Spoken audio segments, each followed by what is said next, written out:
was one of 4 drugs blamed for his death. This was like the devil drug. It really is just a green powder that makes people feel better. Yeah, it's a leaf. It grows from the ground, you smash it up, you make a tea out of it, you throw it down the back of your throat, you eat some capsules, and you feel better, your mind's clear. And most people that use Kratom don't have access to healthcare or prescriptions or any of that regular medicine stuff. They get it from local stores or online. Let's do an example here. You're a young person, you don't understand how all this works, so let me explain this to you. When you get hurt in your older age, let's say you're 34, you work on a roof, you fall off, and you crush your fucking heel, right? It's all shattered. The doctor 10, 15 years ago was like, that's fucked up, that really hurts. You're gonna need some opioids to kill that pain. And then the DEA says, no, you can't have those anymore. These doctors have to tighten up their prescriptions. And now you don't have any, you can't afford them.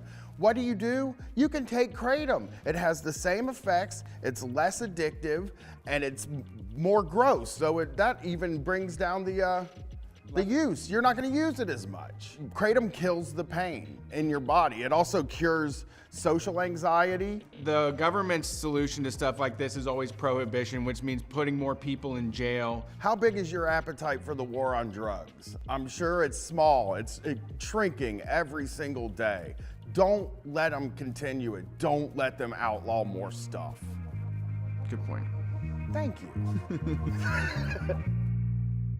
Polite about it. It's just not the polite way to have sex. That's just really one way to have sex that's polite, and it's to say, ma'am, or sir, or non-binary person, would you like to enjoy some making love with me? And then if they answer yes, then you mount that person and you move back and forth politely, and then you kind of finish it up and you say, that was great, and then you never mention it again. That's the right way to have sex, okay? And folks, and that's why we don't do any sort of sex advice or sex stuff on this show, because there's none to be given. I am wise! I want you to write the polite sex book, like the proper polite method. I just said it. Can you imagine being that sensitive? Like you, well, that's like what that they're is the PC ultimate. as hell. Hey, you know what? This is the freest goddamn country, and it's so free that if you don't stand up, you aren't a free person. And goddamn it, boy, if you don't stand up right now, you ain't free. Because you have the freedom to do whatever you want. But I'm telling you, I have the freedom to make you feel bad for doing the freedom. Just get up and say you love it. Just get up right now, Copernic. God damn it. It's so free that you can't do it. You have to. It's free because there's only one way to be. That's why it's free. So be that. Damn you. They don't have anything to live. I mean, their kids hate them. They don't have, all their money got stolen by banksters and shit. Healthcare's running through the fucking roof.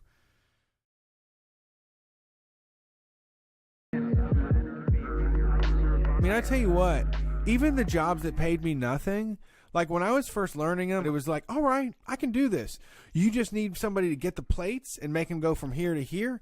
I can be the master of that. I was really into that, and I can do that. But after a while, it's like, you guys treat me like shit, and I get the plates from here to here every fucking time, and you talk down to me and shit. What's going on? Jesus, you're counting my lunches. Like, you're looking at what I'm eating. You're like figuring out when I'm going out to smoke. Like, all of a sudden, you're in my shit. But all you said you wanted from me was the plates to go from here to here, and I'm getting the plates from here to here. God, that was the most accurate representation of how I feel when I get a job. At first, I'm helpless. I'm a little baby. I'm sucking off the tea to the manager to tell me what I need to do. I don't want to, my wings aren't fully formed yet. And then once I learn what I'm doing, I'm like, y'all could treat me a lot better for this. I deserve a lot more for this. Wow, this is some bullshit right here. Now that you kicked me out of the nest and I'm flying through the sky and trying to flap my wings here, I don't think you're giving me enough. I don't like this. You didn't set me up right.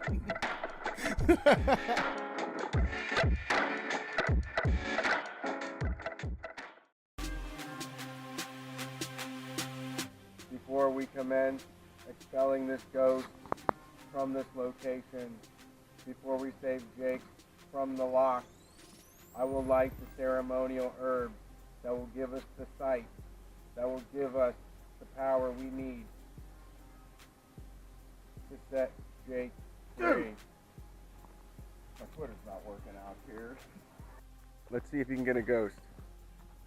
Go ahead and try. I summon the ghost into ghostly ghostness. Come the fuck out if you're a real ghost. Now. Demand it. This is how we fucking hunt ghosts. And as we've pointed out, and as we've said, there are no ghosts. So this is where the ghost lives, from what we know. And he's not home. Let me see, let me try this. Jake, you may overtake my body. I accept you into my heart and soul. Please, if you are here, take control of me. Use me as a vessel. Gross. Nothing. Yeah, no ghosts. So I guess the lesson of Beaver Creek is there's no such thing as ghosts, there's no God, and the Bible is a lie. Off to Helltown to find out what the government's up to in the middle of fucking nowhere, Ohio. Hell yeah, bumping out here. Can I get some of this safety herb in my lungs, please? And thank you, are welcome here. Jake, you can't have any because they drug test. Yeah, if you go to work, man, you're gonna get drug tested. Jake, you son of a bitch! You get out here! Hey, Jake! Ain't coming. He ain't coming because he's afraid of me, Brian Quinby from Street Fight Radio. Brett, would you like a shot at Jake? Yeah. I just fell in a hole. That was Jake. That was all Jake.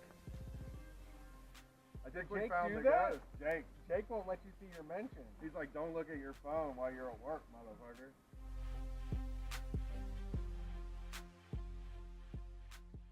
How many times have you gone into work and then looked at your boss and said, what are they doing? You ever think about the levels at a job, Brett? Of course, the people on the very bottom. What do they do? Usually clean.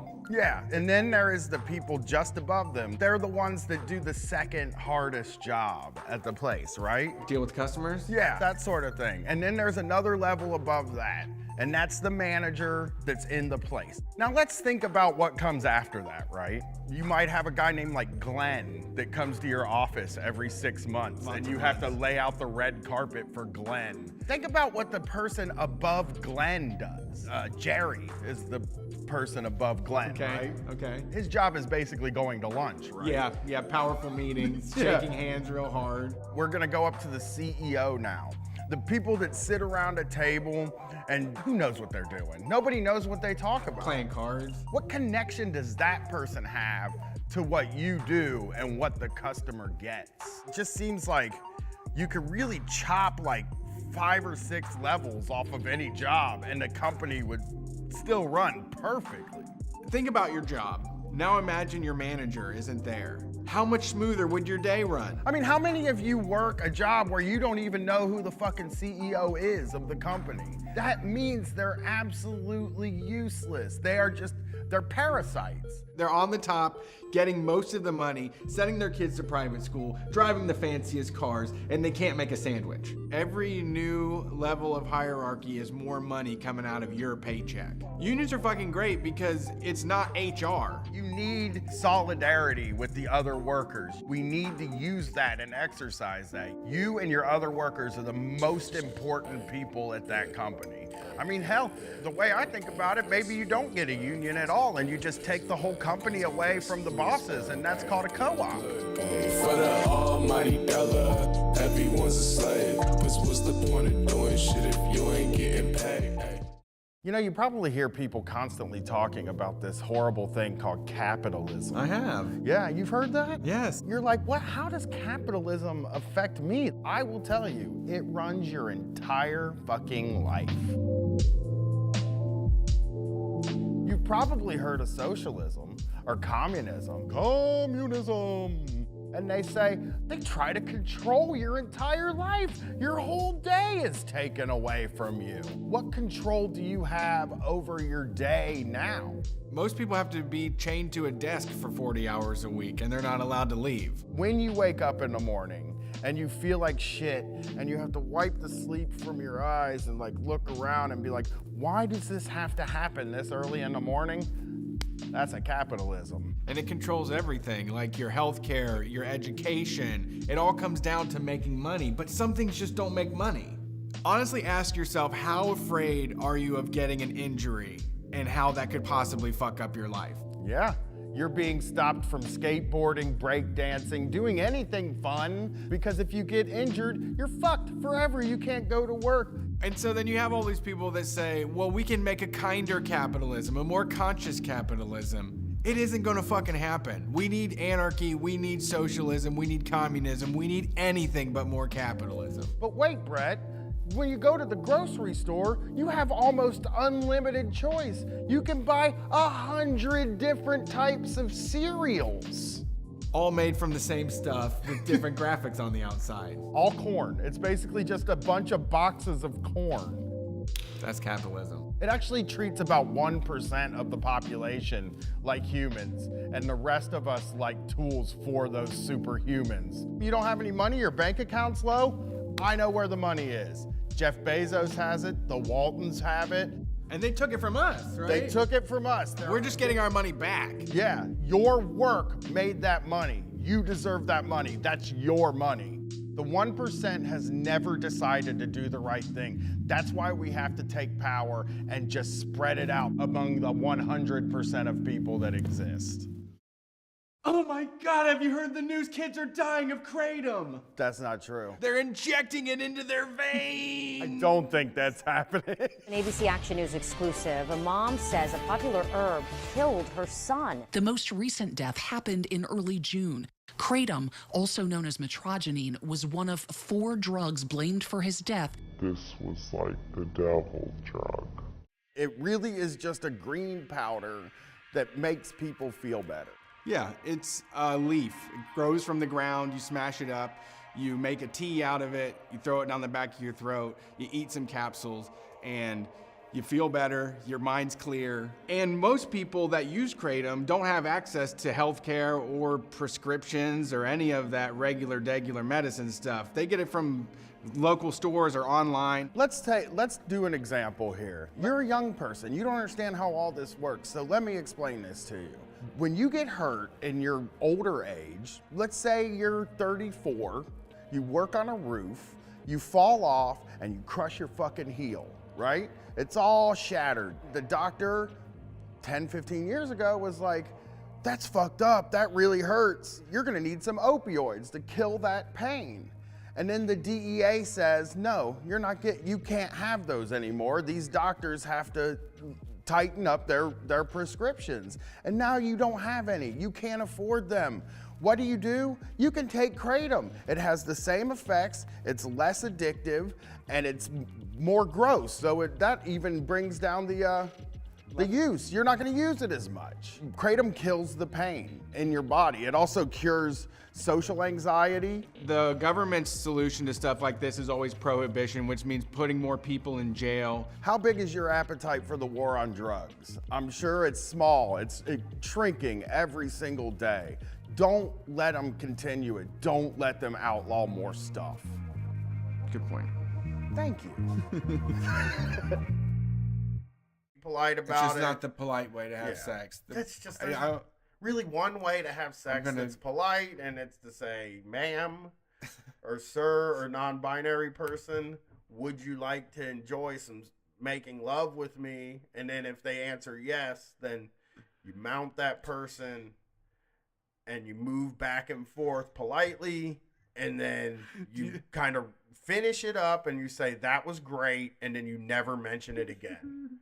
That's the right way to have sex, okay? And folks, and that's why we don't do any sort of sex advice or sex stuff on this show, because there's none to be given. I am wise! I want you to write the polite sex book, like the proper polite method. I just said it. Can you imagine being that sensitive? Like you. Well, that's like what that they're is the PC as hell. ultimate. Hey, you know what? This is the freest goddamn country, and it's so free that if you don't stand up, you aren't a free person. And goddamn it, boy, if you don't stand up right now, you ain't free. Because you have the freedom to do whatever you want. But I'm telling you, I have the freedom to make you feel bad for doing the freedom. Just get up and say you love it. Just get up right now, Copernic. God damn it. It's so free that you can't do it. You have to. It's free because there's only one way to be. That's why it's free. So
we might have to do a short one. Yep.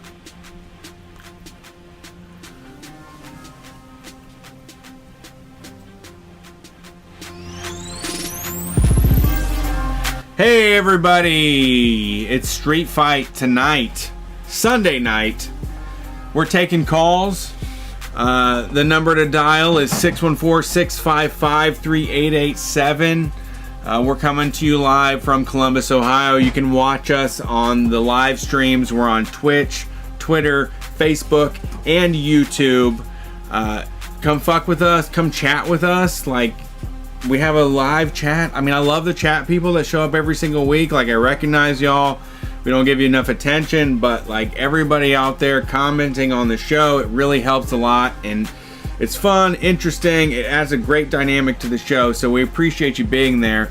Everybody else, like if it's just a podcast thing for you, we appreciate it, absolutely. You can find us on Google. You can find us on Spotify. You can find us on the iPod, iTunes app, whatever the Apple shit is. We're there. We're Street Fight Radio. So find us, give us a 5-star review, tell somebody else about what we're doing, because it's been happening for 9 motherfucking years now.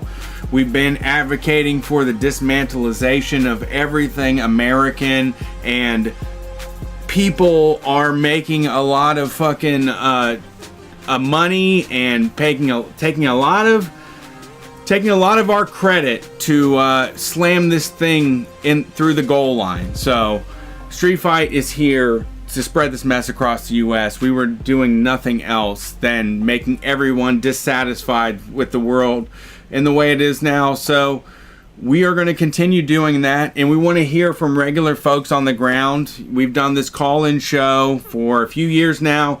Every single Sunday night, we want to hear from all you working people out there, what's going on. Time for a street fight. So let us know what's up. The number to dial, once again, 614-655-3887, and we will be back on Wednesday with the call-in show. I am, like, fucking obliterated, but ready to do this. I am relatively sober. Dog, we played cornhole today. Like, we were at a kid's birthday party playing cornhole all day long. I'm faded. I'm cross-faded. I'm bladed. I'm fucking everything you can be. I'm ready to get this shit done. Also, Cop Dropper from last week. I shut you down because the last call that we had last week was fucking phenomenal. Absolutely incredible, powerful call. And I was not going to pick up your cop apologizing bullshit after that call.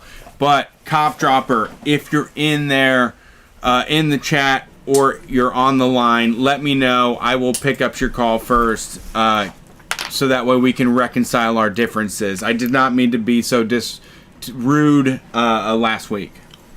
I don't even remember the whole thing. I just remember hanging up on a guy. Yeah.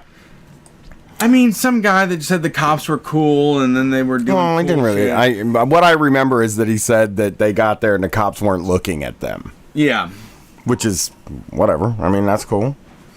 But not cool. I'm gonna have to shut you off the show now. You're a cop dropper, motherfucker. I'm not a cop dropper. I don't know where it went after that. They might have turned around and smashed them with bricks. Cops were never cool. We didn't hear the whole story. The problem is the cops were never cool. I agree with that. 100%. So I went to the in-laws yesterday. I decided to do it. And it's like, I don't do it very often. It's Father's Day. I felt like, next week's Father's Day, but, We're talking about your very racist in-laws. My Trump in-laws. And you did a Father's Day visit for him? Yeah, because they don't do it on Father's Day because I am a father. So that's my day. Who's honored? Yeah, I'm your father. Yeah, it's great. It's one of my favorite days of the year. Really, I got a smoker, which, here's the thing. I haven't had a grill in 2 years. Now, I get a lot of credit on the internet for being a magnificent wife guy and a magnificent dad. Just dad to the core. Yeah. Haven't had a grill in 2 years. Wow. Have not had a grill. That's a silent suffering that fathers have to go through. And nobody knew it because I wasn't running around fucking telling people, I don't have a grill.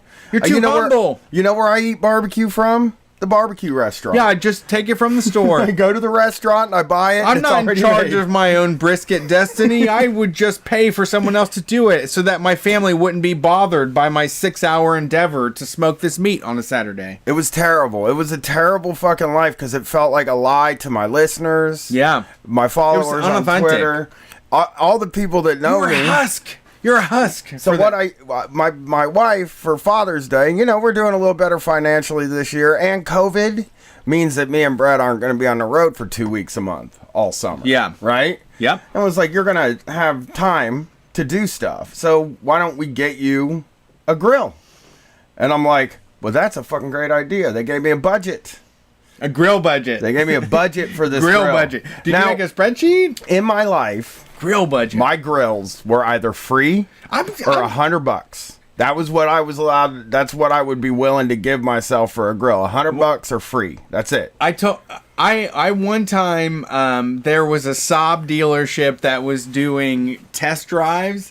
And if you took the test drive, you got a free grill out of it. And we didn't have one. So I went and drove a Saab 9.5 and was like, I really like these features. And the only reason I did it was to get like a free fucking grill. Yeah. So I was like, so what is my budget? Which I knew because she had asked me a couple weeks ago if it would be okay if they spent $200 to $300 on me for Father's Day. And I was like, I won't buy a shirt then, Don't take a shirt out of the room. That's too. Sure. I can go without a shirt so you can buy me a gift. Sure. I'll buy a shirt next month. It's all going to be okay. Get me a gift instead. But yeah. So they gave me $300 to buy a grill, and so what did I do? I did what they had me pick it because smart. What if my wife would have picked the grill?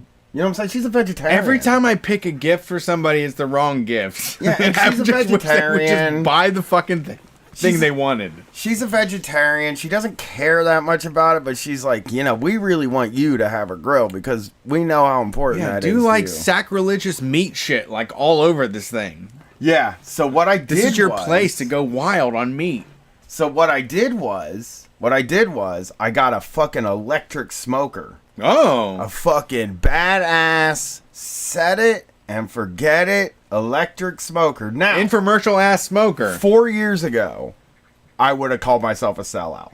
You're a Judas. You're a motherfucking Judas. Our friend called me Judas. Somebody called you for it. Please don't Judas me. And the funniest thing about when he called me Judas was I explained my reasoning for getting this, and it was basically this. I'm never going to become a barbecue pitmaster. So, I feel that the ingredients are very important. Yeah. And the wood you use are very important, but the method by which you attain the grilling is not that important. Yeah, you can, like, in grilling, you can work smarter, not harder.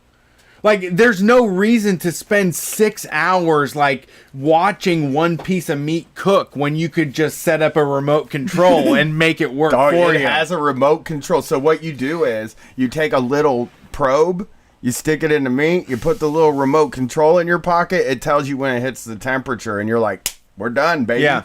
But bongo. My friend was like, when I told him, I was like, I don't foresee myself being a barbecue pitmaster, and I really just want to be able to smoke meats and stuff like that. He goes like this, you were my barbecue pitmaster. Oh, wow. He was like, he looked up to me as a griller. Yeah, you left somebody lost in the woods, dog. I did. You just totally abandoned this motherfucker that you tried to show the way of, like, good barbecue, and then you just dipped on him. Well, I'm going to be honest about him, though, and this is rude.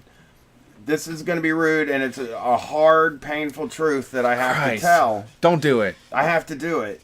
He uses a gas grill. Oh, no! Which 4 years ago, I would have also said is lazy, and you're not allowed to do it. Sure. Like, when I was a purist, it was like, you got to motherfucking use charcoal and wood. That's how you do it. Right. And and if you do it right, it's highly, highly great. When you get out on the other end, you're like, charcoal. Yeah, you're grill. fucking caveman shit. You're just fucking striking flint on wood and making fire and just cooking meat, right? So calling me a sellout when you're a gas grill guy, it's kind of like you're not a fugazi. You can't do bullshit. that. You got to go fucking get a kettle grill. I taught myself to smoke meat on a fucking $35 kettle grill, and then I moved up to like the actual barrel guy. Yeah. Very easy in the barrel. Easiest thing in the world in the fucking barrel. You gotta babysit it though, right? You do.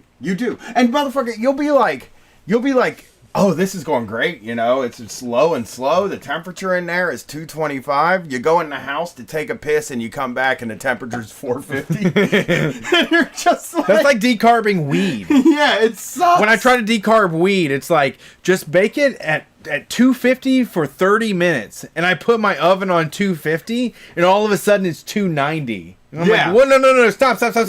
Yeah. And then I shut it down and then it's 190 and I'm like, no, I need heat. And then you do spend an entire afternoon just watching this thing like slowly cook that you're just completely tied up. Like, you can pop a fucking piece of whatever I'm gonna smoke. I'm gonna smoke salmon, I'm gonna smoke meats, I'm gonna smoke vegetables. You can pop that shit in, press the buttons, and it does the thing. Yeah. And it's done. And I'm happy with that. I like it. Well, that was the thing for me with like bikes in the same way where, you can get the best stuff ever, but it doesn't matter because I'm not competing against anybody that has the best stuff ever. You're a bike racer. I need to just have whatever gets me on the bike and whatever feels comfortable. I don't need anything else that anybody else has besides what gets me on my bike and makes it work. And I understand this runs counter to my darts situation, where I won't play darts because I can't afford $200 darts. I understand this runs counter to that, but the way I feel is like I learned how to do it. I learned how to do it in the hardest possible way. Smoking meat on a kettle grill is really hard because, you know, the charcoal goes to one side, the meat goes on the other side. You got to do all kinds of stuff. It's like, that is like tying your hand behind your back to do something. Sure. And that's how I learned. And then I got the barrel and I learned that. And I'm like, well, so I learned the grilling thing. I learned how to do it. I know how to do it. You went through the trials and tribulations of grilling. But now I'm a tech guy. I drink euphorics. Yes. I have an electric nootropics, smoker. adaptogens. I'm just a guy now that I just, you know, newest iPhone. I'm just a guy. I like tech. I'm a tech guy. Love tech. Tech will solve all our problems, you know? I have to agree in that I mean, there is some sort of, you can derive your own pleasure out of doing things the hard way. And I think that you should get everything out of it that you can. You know, like you said, when you had the kettle grill, you had nothing else to do. Yeah. So like, it's just me and this kettle grill and I'm going to make this shit work. And you focus on it and that builds character. But at this point, there is no reason for you to spend 9 hours babysitting your piece of food that you're going to have for dinner. Right, and I can't. I can't do it. I have a lot of things to do. It doesn't seem like I'm a busy guy. I'm a busy guy. I can't sit down and write anymore. Like, I can't sit down at a computer and write anymore. I have to do it walking on my phone. Or I just can't even get it done. Can't figure out how to fucking do it. So I got to do that.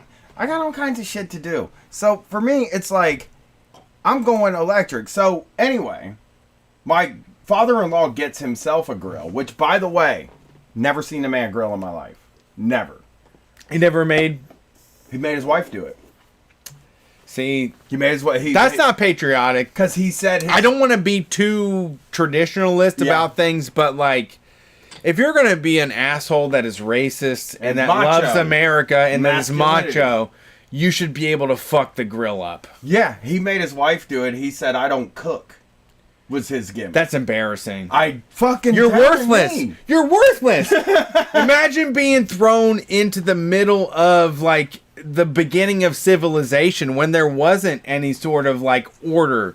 Yeah. And somebody saying like, oh, I don't do cooking. I don't make food. It's like, dog. I found it very weird. But anyway, he got a grill. You're responsible for yourself. I think he's grilling because he's Republican now, though. I think he was like, okay. Just because it's like ostentatious. I do a man thing. This is a man thing. I make my meat on the man machine. Yeah. You know what I mean? But here's the thing.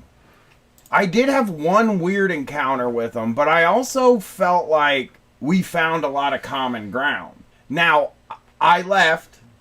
He's still a conservative. Sure. He's not a leftist. He doesn't probably believe any of the stuff. But at the time, as we were having the conversation, he was like, yes, to the things I was saying. Like, about he agreed with everything I said. Getting rid of the police? Oh, dude, about the cops. But that's not a big deal because, like, everybody hates the cops. Like, anybody... Yeah, I mean... Anybody who was... Hillbillies should hate the cops. Anybody who was, like, sort of a... Well, he was a delinquent kid, too. Yeah. Like, the reason he went into Marines was because he had a choice. You know what I mean? I've known a few of them. So, like, it was either, you know, jail or Marines. He picked Marines. And, so, like... I knew he didn't like the police. I had kind of braced myself to think like, okay, well, his racism will trump his hate for the police. Sure. It didn't. I mean, he even which this is a thing that's unnerving to me now, too, because of him saying it, that, like, I think there are a lot of people that feel this way, that are like, well, obviously, they treat black people worse than they treat white people. I know that. I know that white kids go to jail a lot less than black kids for the same crimes. I know that they're more likely to shoot a black kid or a person. Yeah, I don't want to go out on that branch too much, but I will say that, like, following along on Instagram with, like, Boogaloo Boy guys that just want to, like, get rid of the government, they are totally into the idea that, like, they have been given it too hard to fucking black people. Yeah. Like, there is a weird disconnect now where there are the folks that have made the decision, and there is a real distinction that people are making, and like I've seen it too. There's just the people that are left are just the ones in power. Yeah. Everyone else is falling to the side. I haven't met a regular person that doesn't commiserate with me or doesn't understand where I'm coming from. It's weird. And so, like, I mean, we've been doing this for years and years and years. We have been the most obnoxious person in anybody's lives. Like, we've been doing a lot of this stuff for a very long time. And now I have people that are willing to just have a conversation with me and understand that, like, I am an adult and I'm a human and I have a well thought out point of view, and that this isn't just some sort of teenage lashing out against authority type bullshit. Right. This is a real concern about the way the world is conducted, because nothing is working. Like, the police is not getting the results that we want. Abstinence is not getting the fucking results that we want. Nothing is getting the results that we want, and we're ignoring it over a feeling. We're ignoring it over vibes. We're ignoring it over, like, I want people to be punished for certain things when it really wouldn't benefit any of us for people to be punished for most shit. Yeah. And you know, it was weird. The next subject, I mean, I was surprised that he was like, with, like, the police are bad, we got to do something about this shit. But the next thing was, like, got to talking about jobs and shit. And the guy has a firm grasp and understanding that our economy is mostly service work now. And that service work is the most underpaid work, and it's hard work. Yeah. So I don't know where the disconnect is between, it doesn't fucking matter what you think of the work. If most of the economy is this kind of work, then this kind of work is worth more than the people are getting. And he agrees with that. Yeah. You know what I mean? There's so much to agree on. And there's so many points that I've seen happen. Yeah. I said Jeff Bezos has $1 trillion and he underpays his employees, and that's why he's $1 trillion. And I think I said something to him that blew his fucking mind, because I think that, like, when you're like a person that, like, super believes in America, you don't think in terms like this. And I think what really blew his mind and what made him really think was that I said, you know, we're all drawing from the same pot of resources, and it's not an infinite pot of resources. There's not enough resources for Jeff Bezos to have $1 trillion, and me to have $1 trillion, and you to have $1 trillion. So Jeff Bezos has $1 trillion at the expense of the people who are working for him. And he was like, you know, that's a good point, because I truly believe that anybody who identifies as a capitalist that's not a person that makes money as a capitalist, I truly believe that they think that it's an infinite amount of resources in which they could get. Okay, well, yeah, Jeff Bezos has $1 trillion. What if I came up with an idea and got $1 trillion, and somebody else came up with an idea and got $1 trillion, and somebody else came up with an idea? Happen. And the trillionaire is going to shut you down so that you never become a trillionaire. Yeah, and I think that I You're right. I gave him something to think about, just in terms of, like, if this guy has $1 trillion, he was like, well, what would you take from him? And I was like, I would leave that motherfucker with $2 million is what I would leave. He'll be fine. He'll live the rest of his life with $2 million. You know? I said, I was like, dude, do you understand that we could leave him with $100 million and it would make the world immeasurably better at this point, and he would have $100 million? You know? And it was pretty incredible. Like, that like, I know that when I left, he stopped believing, or he sort of formed arguments against what I said, and things like that. And like, I know that it didn't make a meaningful difference in his politics, but, like, it did return me to a place of, like, I think that there's a certain amount of people that we can talk to and switch them around. You know, get them on our side. And that was something that was really good. Now, the funny thing that happened, I would never tell a story without go on. Well, I want to say, like, there was, when you talk about, like, the amount of money that's around to make things happen, like, that really is tangential. Like, it makes sense, like, in a tangible way where people know how much money is involved.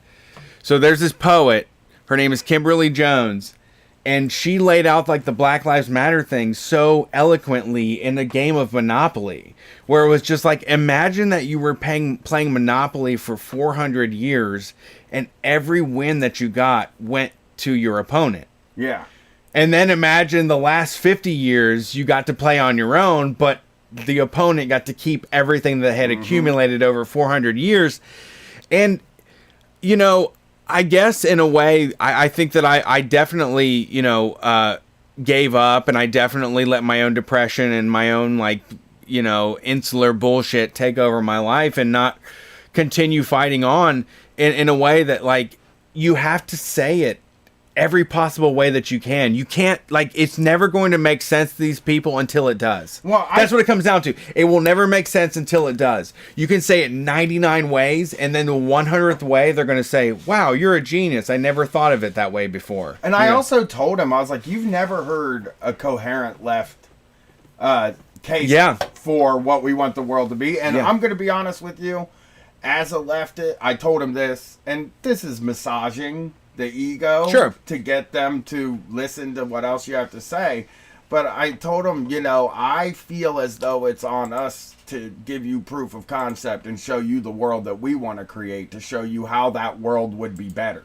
Yeah. And we haven't been able to do that because everybody's against us. We don't have the media. He's like, what about CNN? What about MSNBC? And I was like, they've never had a communist on CNN or MSNBC. They've never had a communist sit down or give a Marxist perspective on how something like this would happen. They don't do that. They're Democrats on it. Democrats' sole purpose is to not be the Republicans. That's not left.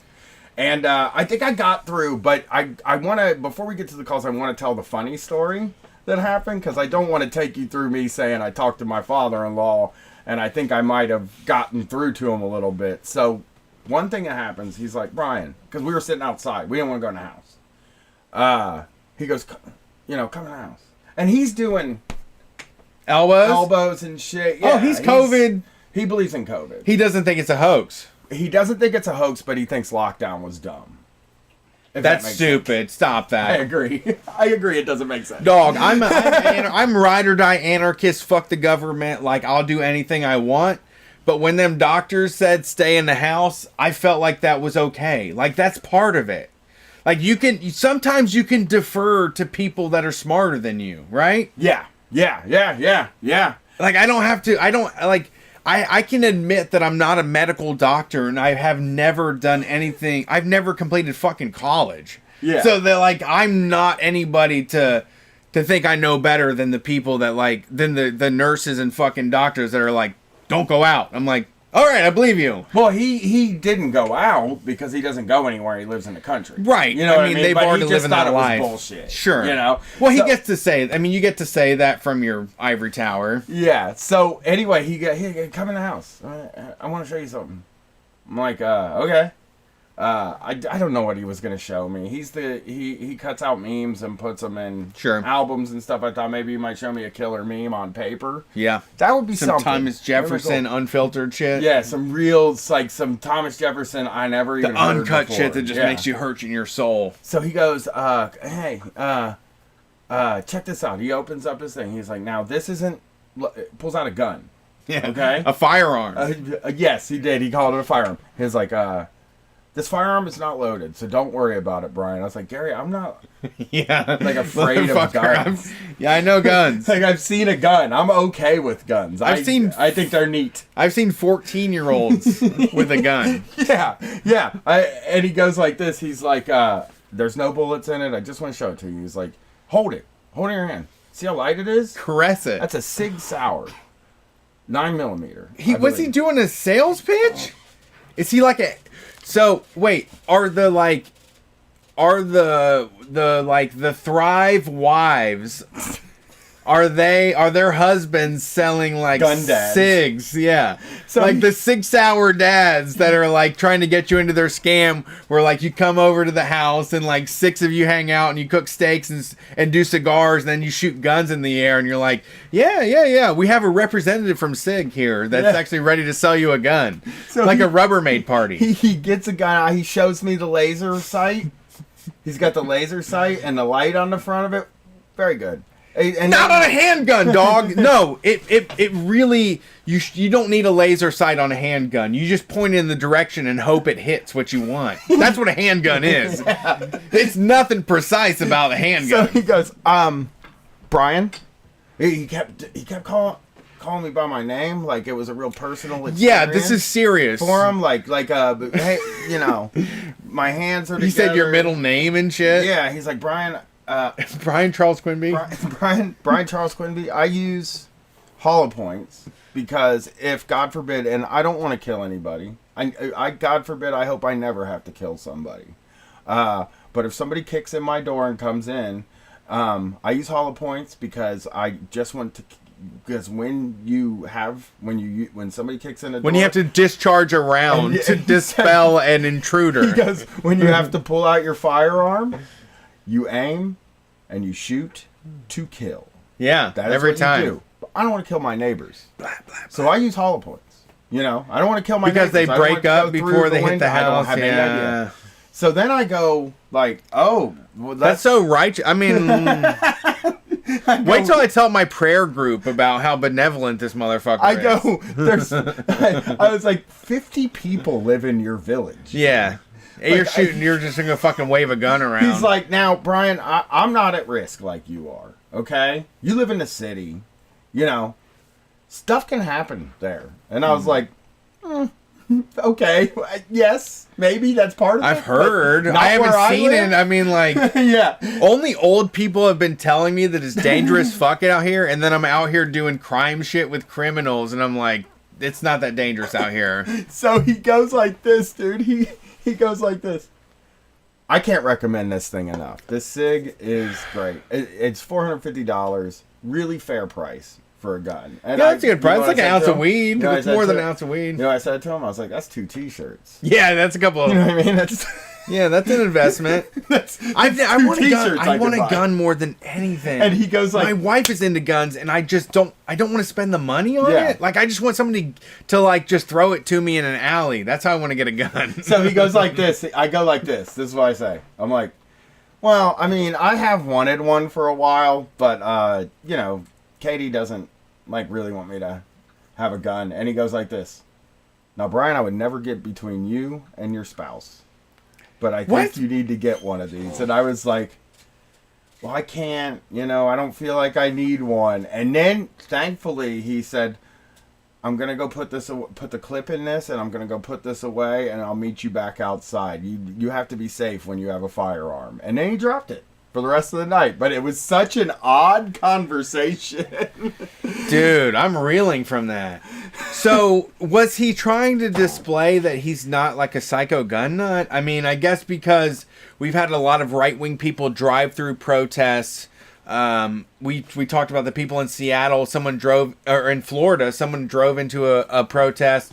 There's people shooting into protests. So, do you think he's just trying to show you that he's like really Boy Scout about the whole thing? I guess I would like to. What I think is, he does want to kill somebody. Yeah, like that's the only reason I want to kill someone. I want to kill the right person. In his mind, there's the right person to be killed for all of us. Yeah, I feel like that's what we've been grown up on. This is not my fault. This is just off He-Man and G.I. Joe shit that I feel like there's the right man to kill. I do think that in his mind, he hopes that somebody does something truly evil to him so that he can make the decision, kill that person. Right.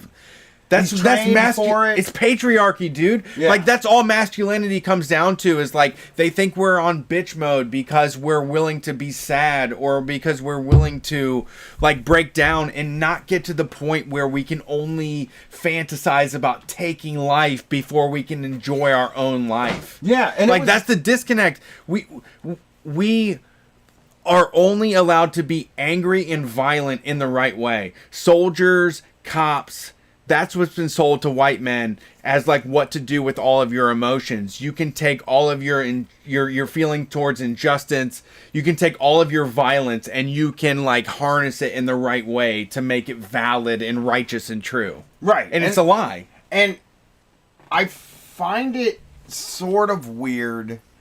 Like I said, he doesn't live in a place where there's zero crime. Like, right. there's none. Right. He lives in the country, next door to the police station. All of them do. Like, everyone I've ever met, like, I feel like I live on the edge of danger, and I'm not in any danger. Yeah. I'm around the criminals and thugs and fucking felons. Regularly, more, and not even in any, like, I'm not trying to say I'm that dangerous, but way more than anybody that speculates on this shit from the sidelines. All these people that think they know, and that, like, the Fox News cult, like, they just... He informed me he doesn't watch Fox News anymore. Really? That might be bad, though. That might actually be bad. He's going deeper. Does he believe in the black cube of Saturn yet?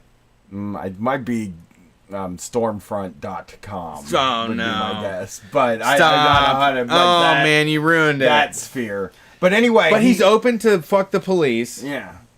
But he's wants open to almost he wants everything. racist police. But I think he's just racist, you know? But anyway, I believe that he would love to kill somebody, but he feels really bad about wanting to kill somebody. And he also does not want me to think that he wants to kill somebody. I know. You know? It was like a thing. It was a sort of thing where it was like, I really want You're blowing my mind right now. I really want to impress this guy, but I also know that he's not going to be impressed with me being ultra violent and yelling. He will be impressed at how restrained I am with this firearm that I have. Yeah, this is this lovey-dovey guy. Like this is somebody that like I don't respect because they're not as violent as I think I am. Yeah. So I'm going to put on a show and like this persona. God damn. That's a lot. Yeah. Yeah. Somebody in the chat just asked when we're going to be on Maine's TV. Very soon. First episode's written. We're working on it. Let's get some calls in. It's call time. Thanks for listening to our bullshit. That's just been a huge turn of events, though. Really. I mean... He said... Let me explain something to the listeners. He said the N-word the last time my wife and daughter went over there, and it, like, really annoyed my daughter, so he might have just been on his best behavior this time. I don't think... You know... There is a hard... It's hard to understand those people, because... I think that we want to write them off. Like, it's easy to say boomers are irredeemable and all of that stuff, but they're just so broken and just hurt. Like, he's reaching out to you. Yeah, I know. He's fucked up and dysfunctional and too arrogant, and maybe he will never realize his own ways before he meets his maker. But at the same time, I think from our point of view, like, he is coming to you. I think he's walking in. He's taking steps in your direction. If he lived in Columbus, traitorship. If he lived in Columbus, and we were close. If he lived in Columbus and we were like close to each other, like close enough that we saw each other more, I would have. He would be out there doing Second Amendment rights, like these Black Lives Matter protesters have their First Amendment. I'm going to take my Second Amendment to make sure they have their First Amendment. Yeah, I think he would be on our side if I had access to him. I mean, I've said this before, but like in 2008 and 2012, he voted for Obama, and like I think part of that was conversations with me at the time when, you know, he didn't feel like a Republican. And I think that kind of thing, he would have the conversation. I think he said to me, which was really funny, he said, I think the left and the right need to come together. And so you know how I responded to that? In my mind, I said, the left has to crush the right. But Yeah. out loud, I said, yeah, I think that would be a really good idea if we did all the left's ideas and none of the right's ideas. Why don't you come to why don't you come to our bargaining grounds where we can smother you to the history? All right, let's get all my ideas, none of yours. That's how it'll work. Basically, we've heard everything you had to say. All right, thanks for calling Street Fight. Who are we talking to tonight? Welcome to the new call-in setup too.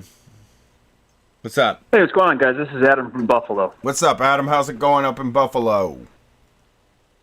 Well, I imagine everybody's seen it's not going that great up here these days. We were going to go up there. What's going on? I mean, our shit is like, I mean, there was nobody there at the end of the day today. I mean, it's died down. It's dying, but I think it's going to ebb and flow. It's about to get fired up, too.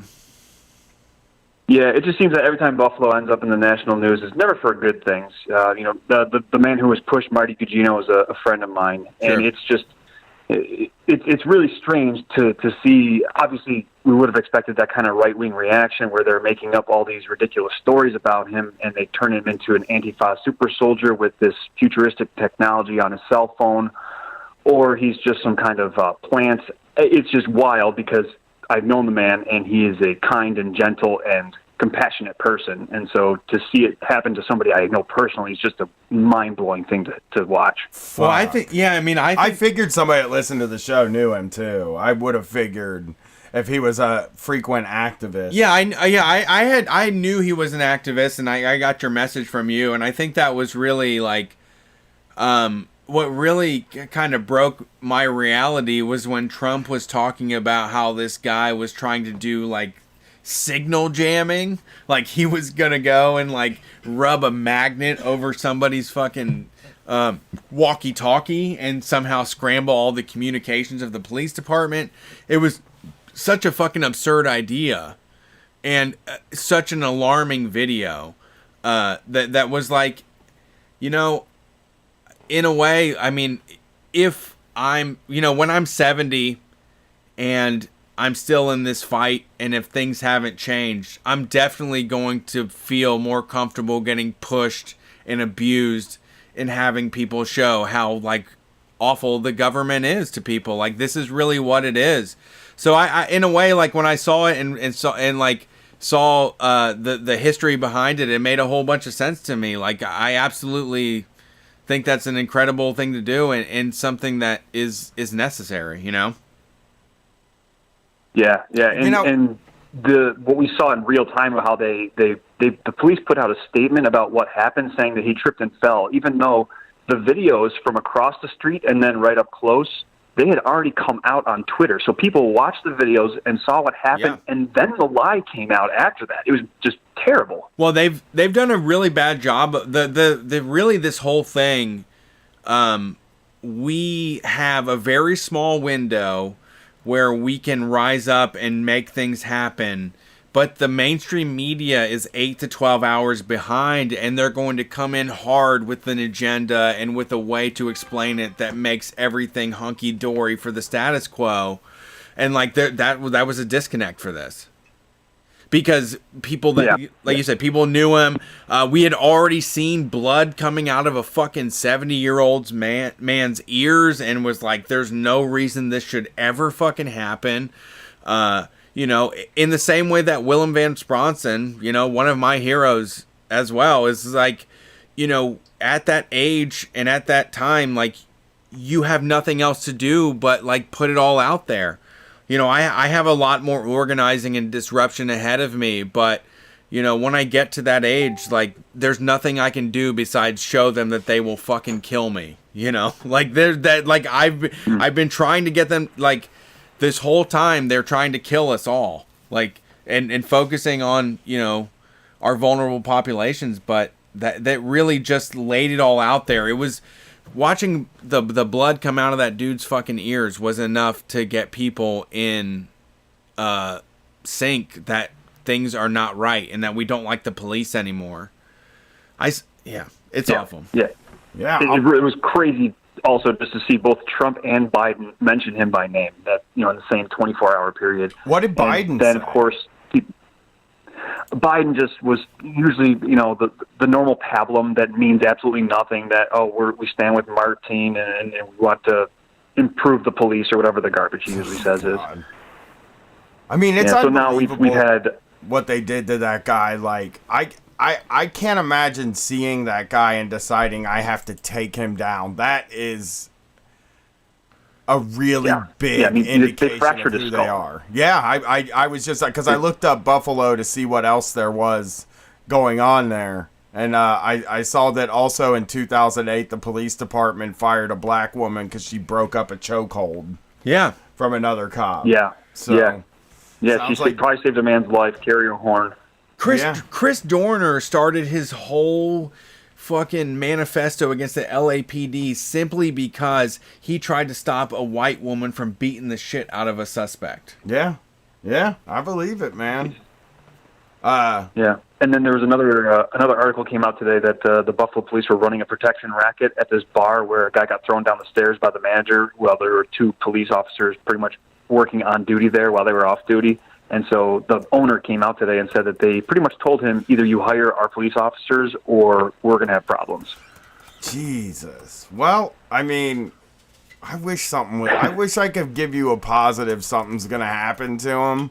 But I hope something happens. Nah. I hope the mayor of Buffalo does something. But it just is he's the worst. Yeah. I don't know. Andy Ginther, our mayor, is also very bad. All the mayors are bad. Is your mayor a Democrat? He is. Yeah, he's a black man, and he is a very conservative Democrat, very pro-corporate, pro-development. He's just an empty suit for money to pass through at this point. Oh, God, all the Democrats, dude. The Democrat mayors are the worst. Well, thanks for calling in. Is there anything we can do to help? At this point, Marty is recovering. He's going to go into rehab because he can't walk right now. And he's mostly just kind of being laying low, so there's not exactly anything where people can donate to him at this point. So, just keep doing what you guys are doing in your own towns because it matters for everybody. Thank you guys for having me. Thanks for calling. Yeah, thanks for calling. We appreciate it. All right. Have a good night. Trader Joe's in trouble. I guess we'll have to hit that on the everybody's Monday in trouble. show. Like, here's the problem is that, like, all of these fucking liberals came in at the last moment to say, hey, we're on this Martin Luther King civil rights bullshit, and they want to do Black Lives Matter, but they're not ready to take down America. They still fuck the flag, and on July 4th they're going to put up a fucking flag instead of burning the flag. They don't understand the necessity that we have to go to get freedom for everybody away from everything that's ever been done before. Mm-hmm. They don't know. Yeah. They're going to hurt when we tell them everything is not the way that they thought it was. Everything's fucking different now. Yeah. Let's get this next call in. Thanks for calling Street Fight. Who are we talking to tonight? This is not a skeleton. We can hear you. Hey, you can hear me? Hey, we can hear you. There's flesh on those bones. Yeah, sorry. I'm in a place where I don't have great signal, and the internet's also trash, so everything's kind of a mess here. Oh, I can hear you fine. Perfect. So, I just want to say thank you to everybody and Street Fight, because I hit. For anybody who doesn't know me, I'm Lucian. If you're a part of the Facebook group, Lucian. You see me pop up here and here and there. So Tiny I just want to say thank you to everybody in the Street Fight. Yeah, Tiny Woo on Twitter. I actually just want to say thank you to. Oops, sorry. I got a werewolf tattoo in November from Dave, one of our Street Fight artists that does tattoos in Los Angeles. I got a werewolf tattoo. That's the best. I need to get one. That's on my list of things to do. I'm really ready to join. Whenever you want to get matching werewolf tattoos. Werewolf crew. Yeah. Tiny Woo crew. Yes, that would be awesome. But I wanted to let everybody know, first off, that I met my GoFundMe goal for my top surgery, and I would say 75% of the people who donated were from Street Fight. Congratulations. So you all are absolutely incredible. I actually have surgery in 11 hours, What? Shit. Aren't you supposed to be Yeah. like doing? Are you supposed to go to allowed bed or eat? something? Are you allowed to eat? Nah. You are. I can eat up until midnight. So Oh, go ham. God, let me tell you a story, Lucian. I got my wisdom teeth pulled right when I was 18 or 19, and I couldn't eat. You're not allowed to eat. Yeah. Right? Like what the hours are before. I fucking went to a Pantera concert the night before, and they said you couldn't even drink water. You can't eat or drink anything. Yep. And the motherfucking, I was watching Pantera. I was watching the time at this Pantera concert and being like, if this fucking thing doesn't end by midnight, I'm not going to be able to get something to drink after the concert, after moshing through this whole entire Pantera. Yeah, I can't imagine. Let's think about it. It ended late. They went really late. They went after midnight, and I fucking it was in Dayton, Ohio, which is an hour away, and I complained the entire way home, and then when I went to bed, and then when I woke up in the morning, also complained about it. Anytime somebody says they're getting surgery, I'm like, are you allowed to eat? Are they gonna let you eat or drink water? Yeah. Yeah, at midnight I can't have anything. I actually have an alarm on my phone because I'm like, can't fuck this up, can't fuck this up, can't fuck this up. Yeah, it's been turmoil. Like, you were ready to go, and then COVID happened, right? They stopped doing Right. surgeries. Right. So it was supposed to happen in the beginning of April, and then COVID happened. And then actually, I was supposed to have it on the 8th. And then the hospital was like, actually, just kidding. It's the 15th now. So I had to like reorganize my plans for like the week after. Yeah. I had to get a COVID test on Friday, which thank God they don't have to stick a Q-tip all the way to like your brain anymore. It's just like, it's not even as bad as a flu test. It's just like a nasal swab. I like it. I was nervous about that. And it was drive-through. Yeah, I was nervous about the Q-tip on the brain. Yeah, my wife got her COVID test last week, and she had a lot of us riding on it. Yeah. There was probably like 36 people riding on her COVID test to know whether we had it or not. Yeah, so she got her COVID test and said it wasn't as bad as she thought it was gonna be, but it does sound like it sucks. I'm so excited for you, Lucian. I know you've been trying to get this done for a long time. This is so cool. I had you on when we used to do third shows, and we talked about this stuff. So I'm really happy for you. This is like really good news. This really lifted my spirits today. No, I'm glad. Yeah, I like even like when it was supposed to be on the 8th. I was like, I'm going to do that Sunday show before, and then I got pushed. I'm like, I'm doing the Sunday show before it happens because, like, as I said, so many of the donations were, like, from everybody in Street Fight. But then a bunch of, like, awful shit happened on Friday that I also want to, like, talk to people about, too, because Friday fucking Well, I sucked. just want to ask you one more question before we get to Friday. Like, how do you feel right now? Like, you're having surgery in the morning, and I know that this is a surgery that you've been really wanting to get and trying to get for a very long time, but it is also surgery. So, like, I mean, what are your feelings like right now? Like, is it like I just wonder, like, what goes through your head when you're headed to this like really important life-changing moment, but it's also semi-scary, right? Like, surgery is kind of scary. You know? Yeah, I'm terrified. Yeah. Like, I'm really nervous. I've never had any major surgery. Like, the most I've had was like five or 6 years ago. Like, I had my wisdom teeth out, and I was put under for 20 minutes for that. And that's the longest that I've been out. And I'm going to be out like tomorrow for like 4 to 5 hours. I'm going to be intubated, like all that kind of shit. And it's like, I've never done that. And that is the scariest part to me. Well, can I give you like a little bit of comfort in that, like, I've been put out. I've had 2 surgeries. I had a kidney stone surgery, which, you know, dealt with my dong, which is like very scary. And then I also had wrist surgery where they cut also a little piece out of my hip and put it in my wrist. And you're sore when it's over. But those drugs they give you to put you out, I mean, you wouldn't even believe it. I was laying in that bed. I was laying in that on the surgical table, and the guy goes like this. Just, give it a few seconds, count down from 10, and I was like, dude, you can't put me out with no drugs, man. I was like, get out of here, dude. You can't put me. It's gonna take. I think I even told the guy it's gonna take more drugs to put me out than a regular person. And then I was like 10, 9, 8, and then I was sitting in the recovery room. Yeah, it was just nothing. But I'm gonna tell you right now, that feeling before you go out.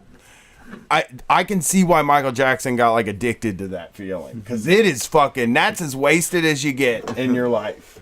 But then you go out. I think like if you're worried about like waking up or anything like that, or like feeling stuff or anything like that, I wouldn't worry too much about it. The anesthesiologists are it really works. And like, I don't remember a second of any of my surgeries, and the pain didn't even come until the next day. So don't keep your spirits up, Lucian. Can I hit you from a different perspective? Do you have it in you to take another question?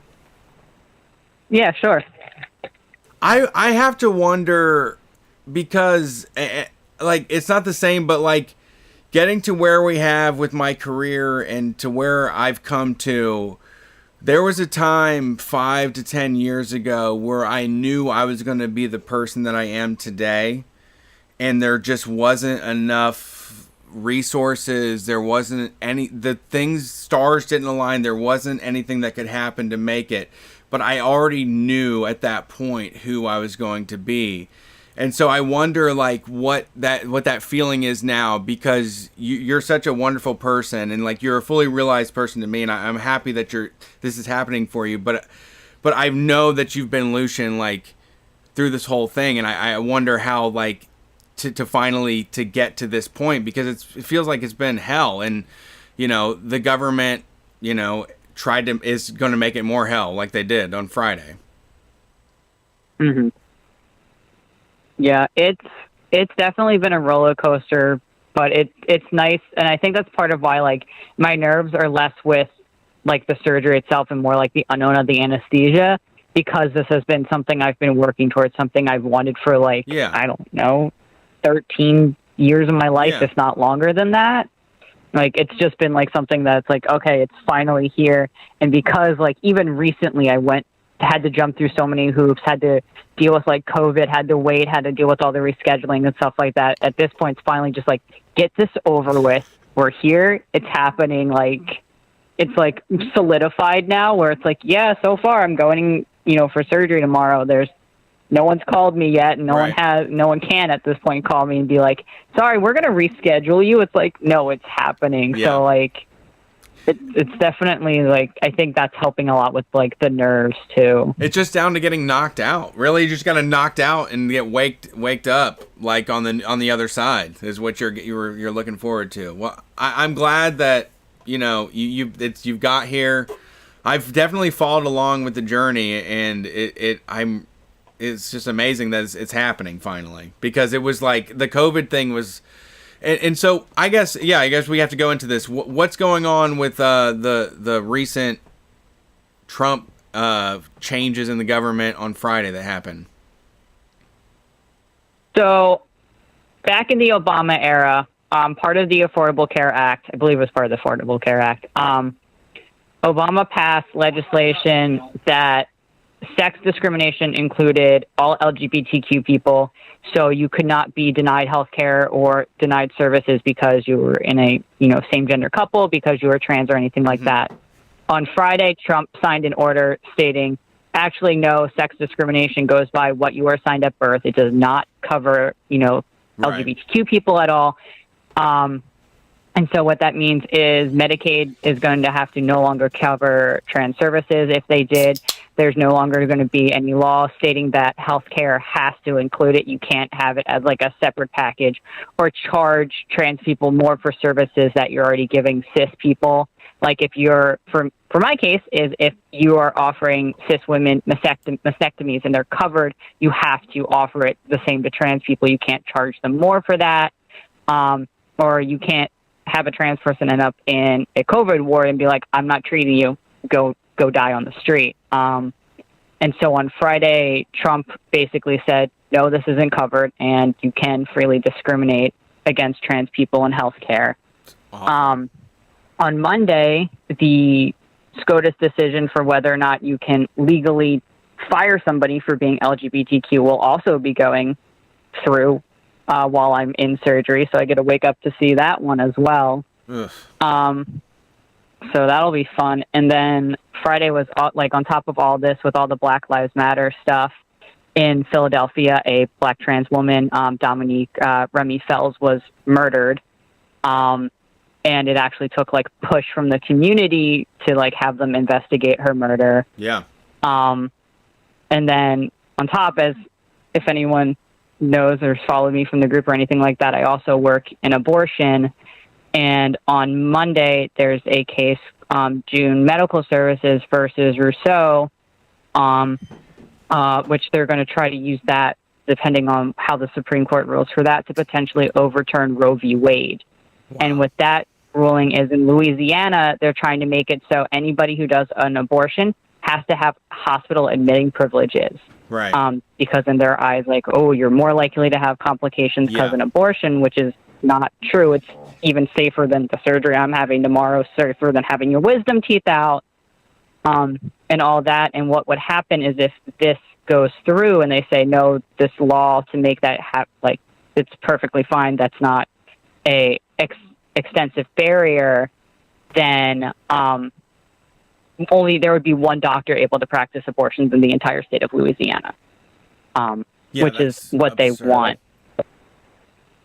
And there was also a similar ruling for Texas, Whole Woman's Health versus, I can't remember, where they said, no, this is ridiculous. You can't do that. So it would override that precedent, which they're going to try to then use to turn into Roe v. Wade. And the reason I bring up like abortion and trans stuff hand in hand is because they go hand in hand, because ultimately they focus on bodily autonomy. Yeah.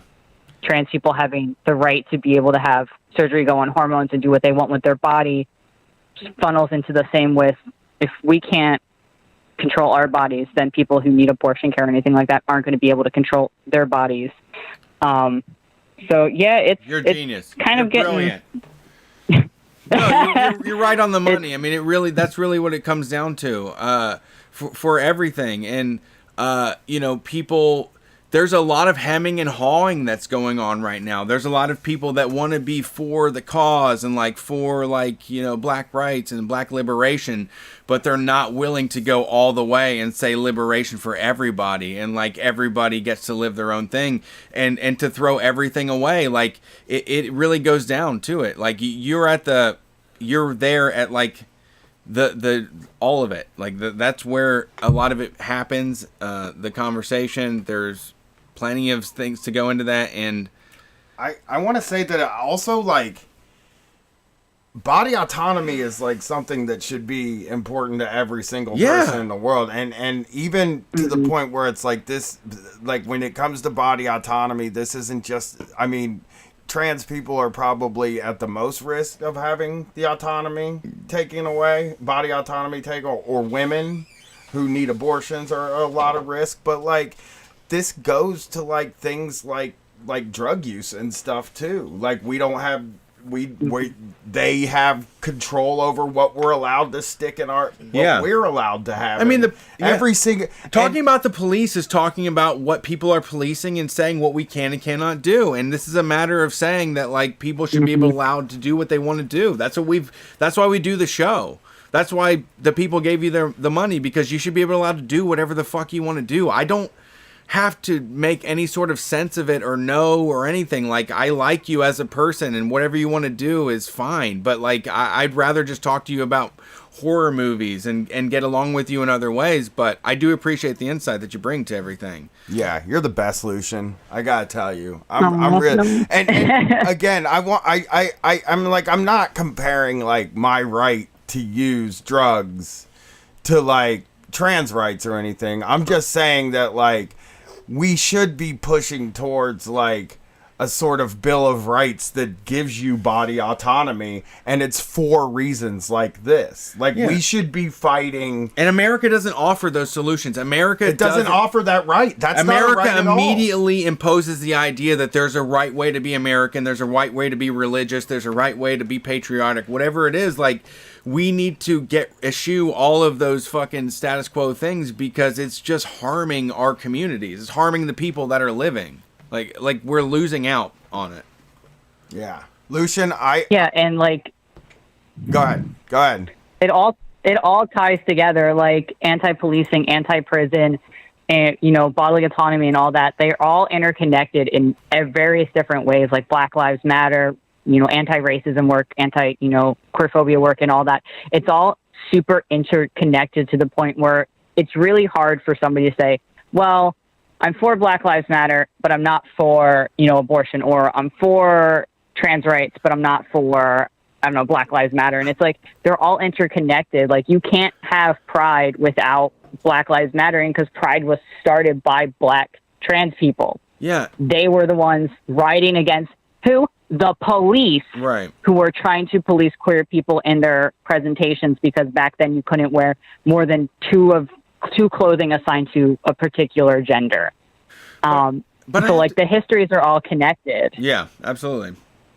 And it really is. We're talking about being in charge of your body and who you are and what you do.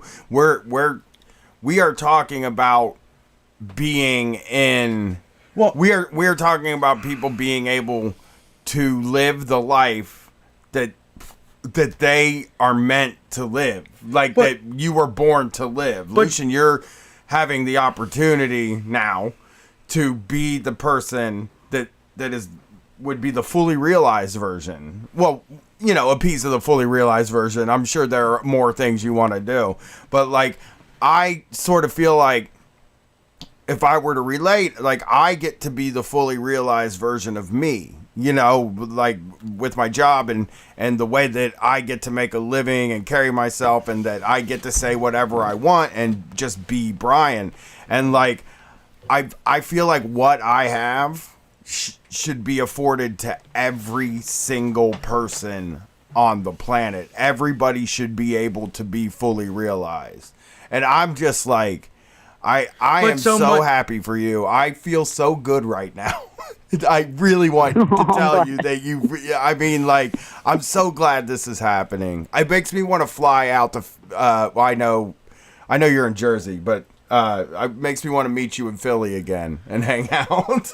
Yeah. We're going to do a live show. That Philly had to be canceled. Yeah, we'll hook you up. We're going to do a live show in Jersey next time. We've always said we wouldn't do one, but you know what? In honor of Lucian, we're going to do a live show in Jersey when we go back on the road. Well, I guess really the way to say it for me is that the crime that was handed down to me from my father was that masculinity was this thing that had these boundaries, and you had to be this or that, and policing the way people are instead of enjoying your life is that's the problem. That's wherever we have so many people stuck policing other people, how they can live their life, what they can do or don't do, judgments and all of that stuff, instead of just stepping back and living their own truth and let everybody else do the same thing. We are policing people when it comes to gender, when it comes to fucking all of that, when it comes to just society, all of that stuff is a matter of saying this is you're allowed to do this, you're allowed to do that. It's all fucking horseshit. Yeah, I agree. I'm ready. I mean, I guess just, people are, we'll see it. We're going to turn everything upside down, but I don't want to get, thank you. I don't want the FBI to kill me yet. Thank you for calling, Lucian. And, please keep us updated. I'd love to get a call on the other side of the surgery, because I thank you so much he's terrified of that shit. I thank you so much for calling tonight, because me and you talked about it on when you came on and did the third show, which is still somewhere. It's still on the feed if you have the bonus shows. we talked about it, and like you really taught me a lot, and I really appreciate everything you've done for us, and congratulations. I'm really happy for you. Thank you. I appreciate everything y'all have done, for me and this community and everything like that. Like, I don't really use Facebook much except for to like really hang out in the street fight community. It's been definitely a special thing that for the last 2 years has been incredible. Well, thank you. Thank you all for creating it. Yeah, thanks for showing me Ginger Snaps too. That's a good ass fucking movie. Yeah, so good. They showed it to me. I'm sorry. They said Ginger Snaps was good. It's good. All right, have a good one. All right. Hit the break. You too. Bye bye. Are we going to break? We've been doing an hour and a half. Jesus Christ, we're long-winded. Do we have music? Yeah, I'm ready. Let's go. Hey everybody, we're going to break real quick. We'll be back. I don't know how long it's going to take, but we've got enough calls. We'll get to all y'all, I think. Yeah, we just have to be done by 12:30 tonight because my lovely wife has to pick me up. Peace. Yeah, we were very long-winded. Yeah, I mean, It it's was our good. show. People liked it. The chat was like really into it.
feel distant. So right now I'm dangerous.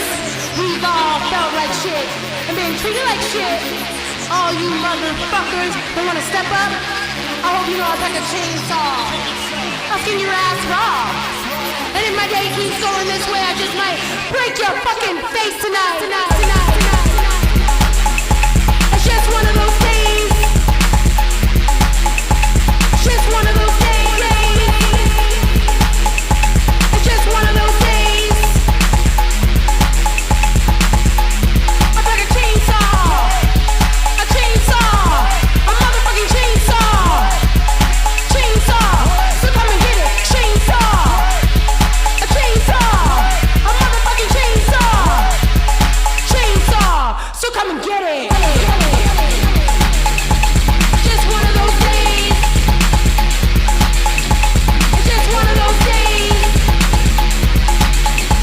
It's just one of those days.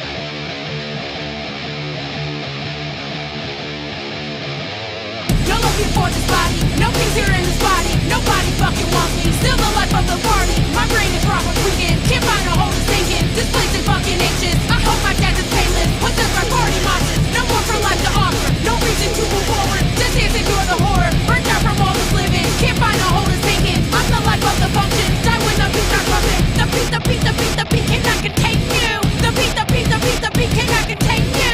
The beat, the beat, the beat, the beat cannot contain you. You'll feel the pain soon, under the rain moon. The beat, the beat, the beat, the beat cannot contain you. The beat, the beat, the beat, the beat cannot contain you. The beat, the beat, the beat, the beat cannot contain you. Losing our minds, under the rain moon.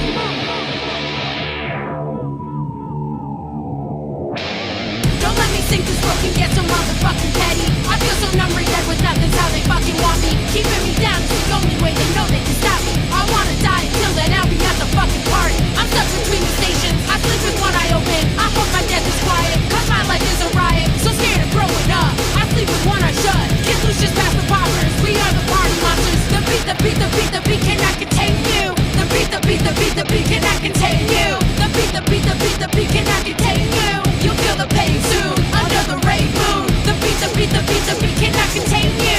The beat, the beat, the beat, the beat cannot contain you. The beat, the beat, the beat, the beat, it can't contain you. Losing our minds, under the rain moon.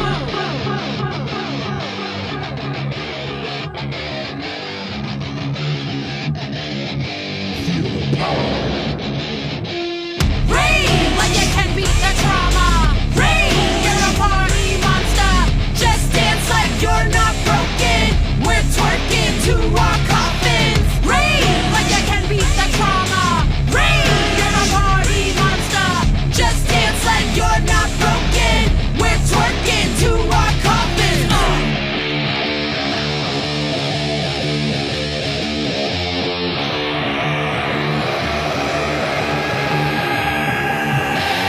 The beat keeps in this body. The beat will leave this body. The beat keeps in this body. The beat will leave this body. So scared of growing up, I sleep with one eye shut. Get loose just past the poppers. We are the party monsters. The beat, the beat, the beat, the beat cannot contain you. The beat, the beat, the beat, the beat cannot contain you. The beat, the beat, the beat, the beat cannot contain you. Losing our minds under the rain moon.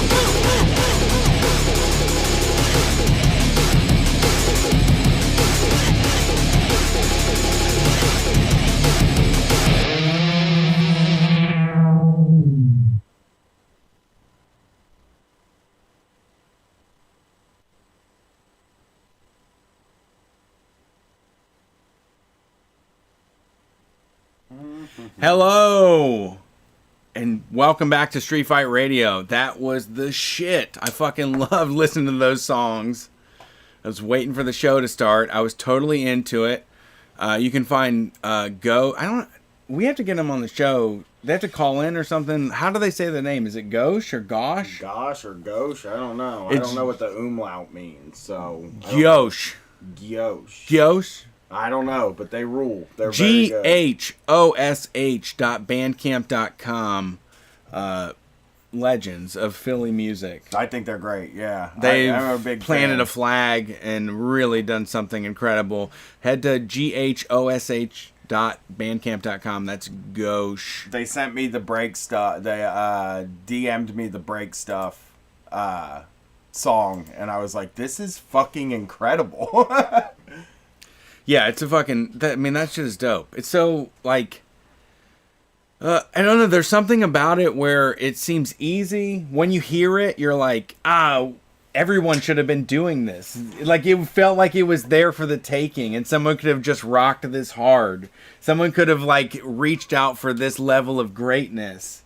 And they went for it. They actually did it. They didn't just, like, say somebody could do it. They fucking, like, went for the brass ring, and they accomplished something. A sound that is, like, so fucking dope. Yeah, they put something really cool together. I'm a big fan. We'll be doing more stuff with them in the future.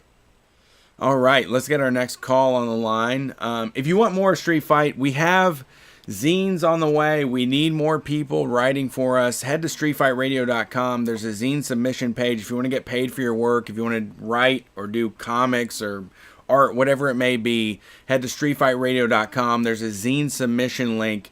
We pay all of our people that contribute to the zines, and so that's how you can get involved with that. And if you want more of what we do, we have a premium channel. It's on Patreon. Otherwise, like, the podcast is enough. You know, we have a fucking wonderful empire that we've built here, and we want things to get bigger and better. We want to spread this mess across the U.S. And if you want to be a part of that, head to patreon.com/streetfightradio, where you can get bonus shows from Brian. He just did the Holy. Are you still doing Holy Boys? Yeah, we will be recording Holy Boys, Joel Osteen with Matt Chrisman tomorrow, and then we are going to do for Joyce Myers, and then we are going to do Oral Roberts. Just me and Tom are going to do Oral Roberts, and then it is I haven't named it yet. It'll probably be some play on Break On Through, but it is a mini-series about the Doors. Jim Morrison and the Doors. The Doors. And it will be me and Brace Belden. 4 episodes, me and Brace Belden talking about the Doors. So get on that Patreon. It'll be fun. Yeah, so for the $5 a month, if you subscribe to our Patreon, you get the bonus audio from Brian. We have a zine that comes out as well, and there is a bonus video that we do every other week watching Shark Tank, or what is the name of the shows? I think we're gonna watch a Garth Brooks documentary next, because I watched it and he's crazy, and it's sounds good, fun enough to watch. We watched the Decline of Western Civilization 4. Was that 4? It wasn't. It's called We Sold Our Souls for Rock and Roll, and it was like a spiritual successor to Decline of Western Civilization, about metal, new metal, Ozfest 99. Same director, right? Yeah. But that's on our Patreon. If you want to watch Brian and I watch that documentary about Ozfest 99, that's available on patreon.com/streetfightradio. And if you sign up today, you will not get charged until the 1st. So please feel free to consume all of our content and not sign up on the 31st. Yeah. I feel like a lot of you are too lazy and you're just going to get charged. So I'll take the risk. Let's get this next call in. Thanks for calling Street Fight. Who are we talking to tonight? Hi, this is Twin Chicken. How are you guys doing? Great. Twin Chicken? Twin Chicken. Twin Chicken. All right. Well, what's up? What's going on? I've just been thinking a lot about the general strike. Yeah, that would be awesome to do that. Yeah, have you guys been paying attention to the general strike movement these days? I see haven't. the signs and stuff around, but no, I haven't really seen. I have heard people talking about doing one, And there's signs all over Columbus on campus for a general strike, but there's no date or anything on them. So it just seems like the general idea of doing a general strike. But I'll take a day off work. Right. Hell yeah. What is a general strike to you guys? Everybody doesn't work for a day? Yeah. I think or that more. I think it could happen. Like with the way the social media works, there is a way to get these networks all together, and we've seen that liberals are like super radical, and as people that are like, because of COVID, working at home mostly, they probably could do a general strike. Like, we really need to talk about like the power of our labor and withholding all of it, to get something to happen. Hell yeah. Hell yeah.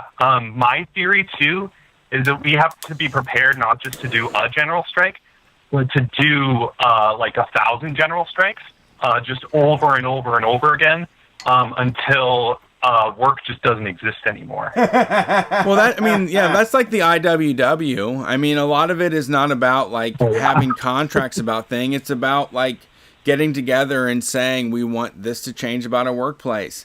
And what we've come to understand over the last month is that when everybody gets together and demands something to happen, it can happen very quickly, way quicker than we ever were told. Because like in the history books and all of our American brainwashing, they said you have to go through 3 houses of government and you need months and months of things to happen. But at this point, we've been able to just rush the fucking state houses and say, stop doing this. And all of a sudden they're listening. Mm-hmm.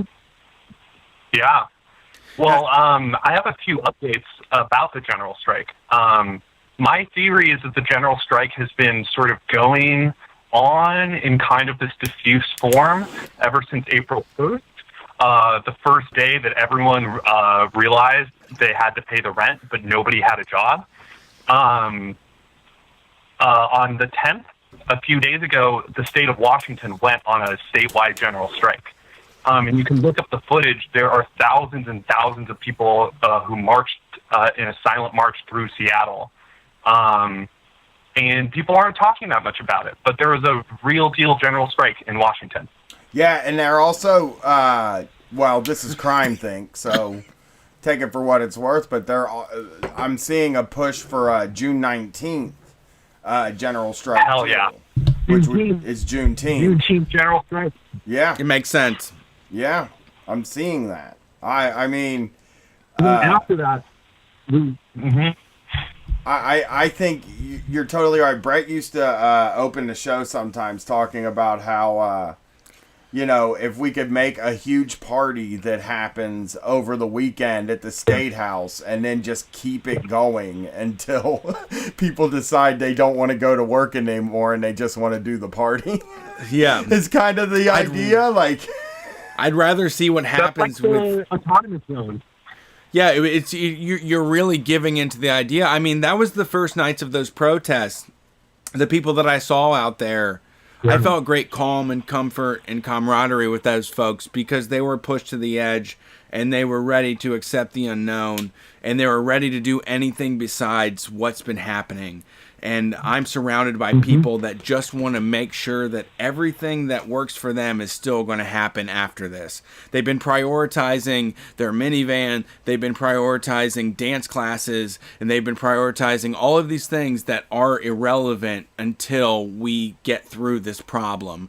And it's going to be blood, sweat, and tears until we can make this right. And so we're at a point now where people are going to get softer and start to break down or try to get off the boat of radical change and not get ready for not having July 4th. Like that's what we need. Juneteenth means that we roll into no July 4th. We don't do 4th of July. Well, there already isn't that happening. So that's also very nice. I mean, although cancel. We should general strike on 4th of July. Cancel the 4th of July. Right? Does that mean are people gonna? I'm not proud of this shit. I'm not proud of the American flag at all. Yeah. Me neither. No, it sucks. It's not even good. I'm not fun. afraid like I to said say earlier it. in the week, round. Make So, a dog, round I fun. told y'all they were killing black people 5 years ago, and now all of a sudden you're jumping in at the last minute. okay. All these fucking like sideliners, all these like PTA people that I know are now all of a sudden now they're into police abolition. I'm going to tell you, like, the whole thing is out the window. The whole America's out the window. I was dancing on the flag for a fucking reason.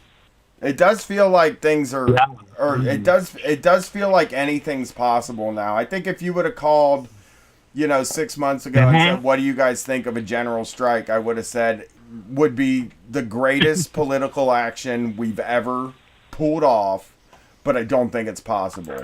Now I think that we have the means and we can figure out how to make a general strike happen. We have to keep Black Lives Matter moving, and the protests in the streets, they can die out. The fire dies out. The police stopped making these moments. They stopped like going out there and beating the shit out of us. So we lost that.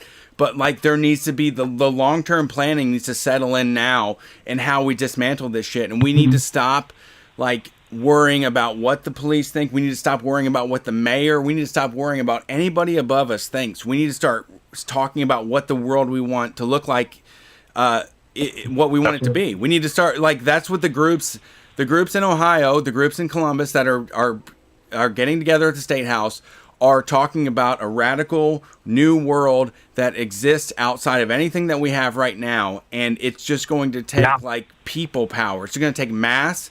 And, there's a lot of people all of us. There's a lot of people that got into this for a hashtag. They got into it for a hashtag or a Blackout Tuesday. But, like, you're going to have to take it all the way down the fucking drain to where you're burning your American flag. You have to do it. You have to cleanse yourself of all of it. No gods, no masters. It's a real way to live, and it's way more free than anything Thomas Jefferson or Ben Franklin could ever promise you. It's living on your own terms, and it's not prescriptive.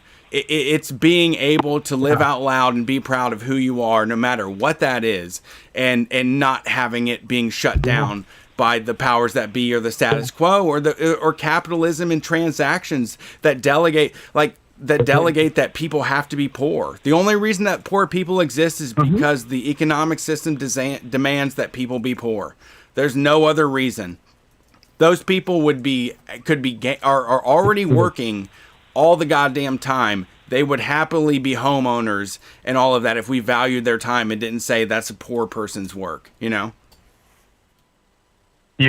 The way I see it, we need to strive to have a general strike that lasts forever, a permanent general strike. Yeah.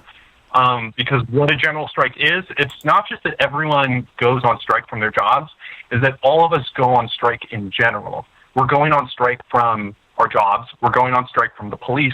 We're going on strike from the U.S. government. Yeah. We're going on strike from wage slavery and literal slavery. It's about freedom. Yeah, absolutely it is. It's about like not having your parents tell you that you're free. It's about just knowing it. It's about living it, right? It's like no longer your dad says what you can or cannot do anymore. Like they've been doing. Yeah, and it's also about taking. It's also about taking responsibility. It's not just about going on strike, but it's also about what happens after the strike. Yeah. So I'm really excited about like those people in Minneapolis who like took over a hotel to run it themselves. Because that's some IWW shit too. It's not just walking off from the job, but it's doing the job for free for everyone, so that no one has to pay to eat or get medical care. Setting up the infrastructure. I mean, if you can set up the infrastructure that makes sense, then you can start plugging people into the machines the same way that capitalism plugs us into their machines. If we can get like a more community way to do things and then plug people in, like that's beneficial to all of us. And that's all anybody out there is looking for. I mean, that's what I said about every single kid out there that I saw that wanted to steal sneakers and burn down every fucking bank out there just like I did. At the same time would put on a pair of work boots and go rebuild the goddamn neighborhood the next day. Like nobody out there is doing, like we're just not going to be, we're not going to sign up for Democratic fucking, the Democratic, like, the liberal, all of that. Like, the leftism is like serious now, and it's outrageous, it's out loud, and it's like the right way to be, and we have to just get rid of all of that stupid ass leftover neoliberalism Democrat shit. And that's where we're going to be, is that people are going to have those like, oh, but when my grandma was coming up, she had a Confederate flag in her house, like, we have to be considerate of that. And it's like, no, we don't. Like, we're moving to the new world, and we're doing a red and black flag. Yeah. We're moving beyond time and history. We're no longer living in the restraints of the past. We're making a bold new future that's for everyone to exist happily in. I mean, my parents' activism was buying like one of those little ceramic Ziggies that says doesn't work stink or whatever, with a little joke. That was all their activism around work. That's why they sold out the union. Sold out all the unions. All their activism revolved around like a shirt that says Mondays are like the Hell's Day or something like that. Yeah. Well, I'm not good at improv. True. Yeah. I mean, there's just, there's just so much inclusivity. The people that are at the State House, like, are staying there all the time. We have an occupation going right now, and they're handing out masks, and they're doing, like, all of the COVID-19, like, precautions that they can, and everyone is down there, like, doing barbecues and yoga, and like, even these the autonomous zone in Seattle is just something that is the spirit of where we want to go. And I do not give a fuck about anybody that has anything to say otherwise. Like, you have to get, we have to get caught up in the moment. Like, we are losing it. We're starting to, like, fall to the side, and a lot of people aren't ready to just make everything different, but it only is a matter of changing our minds about shit. Like, this has only ever been a matter of changing our minds. And also building parallel infrastructure, right? Like, actually building networks where we can take care of ourselves so that we are able to overthrow the government. So that it doesn't matter that there is no more government.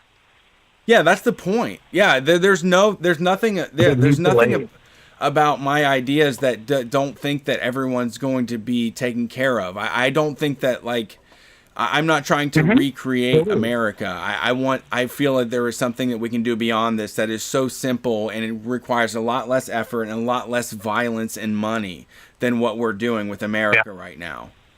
Yeah.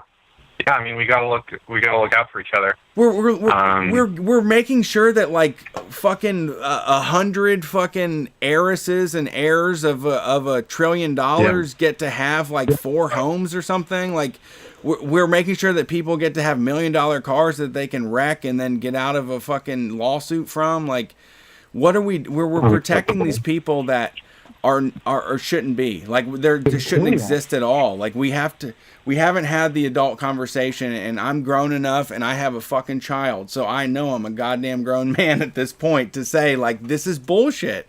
And what you told me being grown up and what you told me America was, it's all bullshit and lies and stupid, and I'm ready to say it with my full chest. And, like, everybody is there at this point, and I don't give a fuck how you got here or how it took, but, like, let's roll into this without any sort of prescriptive ideas. Because, like, we got sold on this badass American government on the idea that someone could solve our problems for us instead of us just going out there and being full-hearted every single day, putting forth the effort to make sure that the better world is possible, supporting in any sort of way you can. It doesn't have to be on the ground or, like, with your labor. It's a matter of, like, how much effort are you putting towards it. The human mind is one single light that, when combined with 1 million others, is a fucking forest fire. So if you are using your little light to push the world in this direction, like so many people are now, that's the police hatred is just overwhelming. There's nobody, like, they can't escape it. Yeah, we got to shout. First of every month, general strike, hashtag general strike. General strike. Spread the hashtag. I love it. First of every single month for the rest of our lives. Thank you for calling in. We appreciate it. Yeah, thank you. So I do want to say the DSA housing people are doing aid with the people getting evicted in Columbus. So if you want to send money, I found a place that has N95 masks that they can get to me very quickly. So if you send money to Venmo, Street Fight Radio, I will send that to masks because apparently the eviction people, they have them in the convention center. Did you hear that? No. What is that? The Columbus Convention Center. Okay. It's now the evictions in traffic court. During a pandemic. Why aren't they? They have one question first. This is one. Why aren't they using the building that they built like a few years ago to do that? One. I think too many angry people are on the outside. Oh, really? They moved it to the convention center? Because we were marching. Maybe there's too many. By the convention center. There's a backup because of COVID. That's why. Yeah, but you know there's 3 months of evictions. You know how I would fix that backup? I would just not do them. Why Makes can't sense. the government just be like, yeah. Yeah. You know, oh, there's a backup? Let's just Go not do screw. it. Yeah. This is how I would do. They can, though. That's what it is. Like, they can. For the people watching on the camera, I'll do it. This is how I would deal with the backlog of evictions and traffic violations. I would do this. Yeah. It would just, none. There's They're not gone. any more. They're gone. Donezo. Oh, sorry. You can't evict somebody. All right, next call. Thanks for calling Street Fight. Who are we talking to tonight? Oh, shit. Howdy. That's you, Hello? yeah. We caught you by surprise. Oh, damn. Oh, damn. Yeah, I was just finishing up dinner here. My name's Sam. I'm in Seattle, Washington. What do you have for dinner? What was your dinner? I had some frozen yakisoba and edamame. Okay. I mean, Okay. Not a Brian dinner, more of a Brett dinner. Yeah, that's really. a Brett dinner. Brett dinner. You had a Brett dinner. You're probably I mean, I think most of our listeners have more of a Brett diet than a Bryant diet anyway. I feel the that's opposite. my guess. You think? I think everybody's a Brian. No, everybody's a Brett when it comes to eating. You think they like Pocky and like? Well, I just think most of our listeners are vegetarians or vegan. Okay. One. Secondly, Damn, that's wild. Yeah, you got me. I switched to vegetarian like 3 months ago now. Yeah, most of our listeners are vegetarian. I would say if we had to do, I'll give you a percentage because I love giving percentage. Yeah, toss one out. Throw it on the ground. 73%. 73 of our listeners are vegetarian. Are veg? I think so. Dog. I go to fucking live shows, dude, and if there's food at the place, everybody's like, I'll have the cheese pizza. I don't need no pepperoni, Brian. I went to Chicago and did a show, and after the Hideout show in Chicago, I had to sit amongst 7 fucking people talking about the best brisket they've ever had, and I was just like hyping them up, like, oh, dog, that sounds like the shit. But it's like, I hate all of this. Like, I was not into it. Right, yeah. I mean, you're miserable on tour, and I'm living like my dream on tour. Have you ever thought about that? It's like, well, I'm not miserable. They sell pickles they sell pickle chips at the gas stations now. You're 200% miserable on tour. You are like, I fucking feel like shit. We have to eat this fucking food. All you fucking eat is pizza and cheeseburgers. You fucking, and I'm just like, dude. I hate styrofoam, dog. Styrofoam makes me feel worse than a cigarette. Well, I've changed something. I'm gonna make an announcement on Street Fight that I made to Brett last week. From here on out, starting the first live show we do, I'm going to eat before the shows now. Cool. Because what was happening was I wouldn't eat before a live show. I would have breakfast and then not eat for the rest of the day because I had in my mind that I'd barf on stage, which to me would be embarrassing. To our listeners, they would fucking think it was the coolest thing they've ever seen. Yeah, that's I cool. fully realize that. But I would be embarrassed by it. And then I would be I'm so ravenous when the show's over that then me and you go to some fucking local place, like, or not even a local place, like a local chain. Like if we're in the South, we'll go to Cookout or Seattle. Whole different story. They don't have anything open after 10. But we go to like Cookout, we go to like In-N-Out and stuff, and then I eat 2 cheeseburgers and French fries, and then lay straight down in bed and go to sleep. So I've decided now that like you gotta stop the eating at night. So touring is gonna change. Well, I'm sorry to drag you. So you got dragged into all of this, but I gotta say my piece. No. Good. You know what was wild is Tony from Minion Death Call. He's vegan, but when we toured with him, he was so chill about it. Where he was like, some stuff was like, I don't give a fuck. Like it's probably not, but I'm on tour. And I just, something about it like made me stop eating like more dairy shit. Like just because he was like, if I fucked up, or whatever. I ate a gas station snack that had maltodextrin that came from a fucking pig or something. Tony, like he was so chill about everything, and when I was like, oh, I got this with cheese, he was like jazzed on it. He was just like into it, but it just at the end of the day, he worked me down the same way. I mean, I got like 5 notches under my belt. I've got like 5 blood mouths off that fucking shit. I have like 5 converts. Just from not saying shit. Just from quietly being vegetarian around there. I mean, Tony was also very much like, we would say we're going to go get something to eat. And we would be like, what can you eat, Tony? Where can we go to eat? And he'd be like, don't worry about me. I'll find something anywhere you go. And I was just like, Tony, you're the first vegan we've toured with. And you're the easiest. You're easy. He's easier than me. Yeah, he is. He didn't complain. He would go get. Oh, he got one of those nasty ass burritos. The South, Del Taco. God, that's the worst fucking place. Del Taco sucks. But he was. Nick Weiger's gonna be hot. He signed up for a Del Taco and was like, "Yeah, I'll take Del Taco." And I'm like, "No, I mean, I'm beneath this. Give me fucking Panera Bread or Del Taco." We have to let our caller talk. Yeah, now. What's up? What's going on tonight? No, this has been great, actually. So, all right, first off, I want to contribute my piece because I quit dairy like probably 6 months ago because my girlfriend just like literally couldn't handle being around me after I had any dairy. Just because the farts had gotten so bad. Embarrassing. That's the problem. Brett's a fucking freakazoid, and he doesn't care about farts. I fart in front of so many people. I love it. Yeah, I am. They're with so you, fucking though. funny, dude. Every fart is funny. I don't care around anyone else, but when she's like uncomfortable in our room, I agree. Like at work, I don't give a shit. Like I'll stink up the whole shop, and everyone can just deal with it. But I don't want her to be like But then, so it was so easy to quit dairy. She's been vegan, and I got her on chicken, and finally I just said, screw it. Like, I'll try quitting meat. And, like, what it's done for my whole gastrointestinal tract, like, because I did it originally just like, well, I'll just eat less meat and try to be more sustainable and, try to. Sure. And it's, like, changed my whole life gastrointestinally.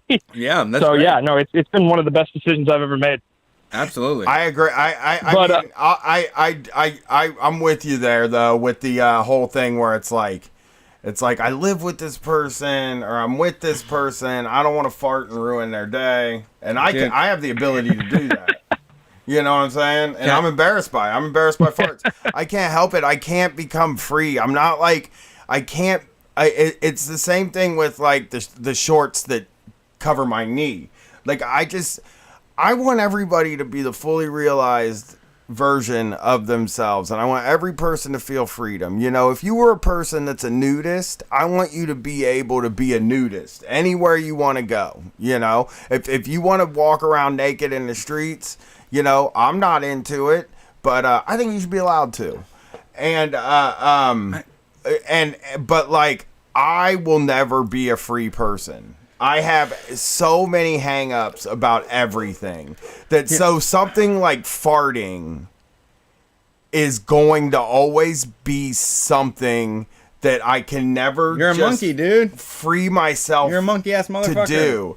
I can't free myself to wear shorts that show more than the bottoms of my legs under my knees. That's toxic masculinity. It's not, though. So many dudes are like yelling at me now, like, you should wear short shorts, man. They're wonderful. They're great. Yeah, like all the short shorts people, to be fair, they're convincing. They're loud. They're vociferous. They're convincing and they're loud.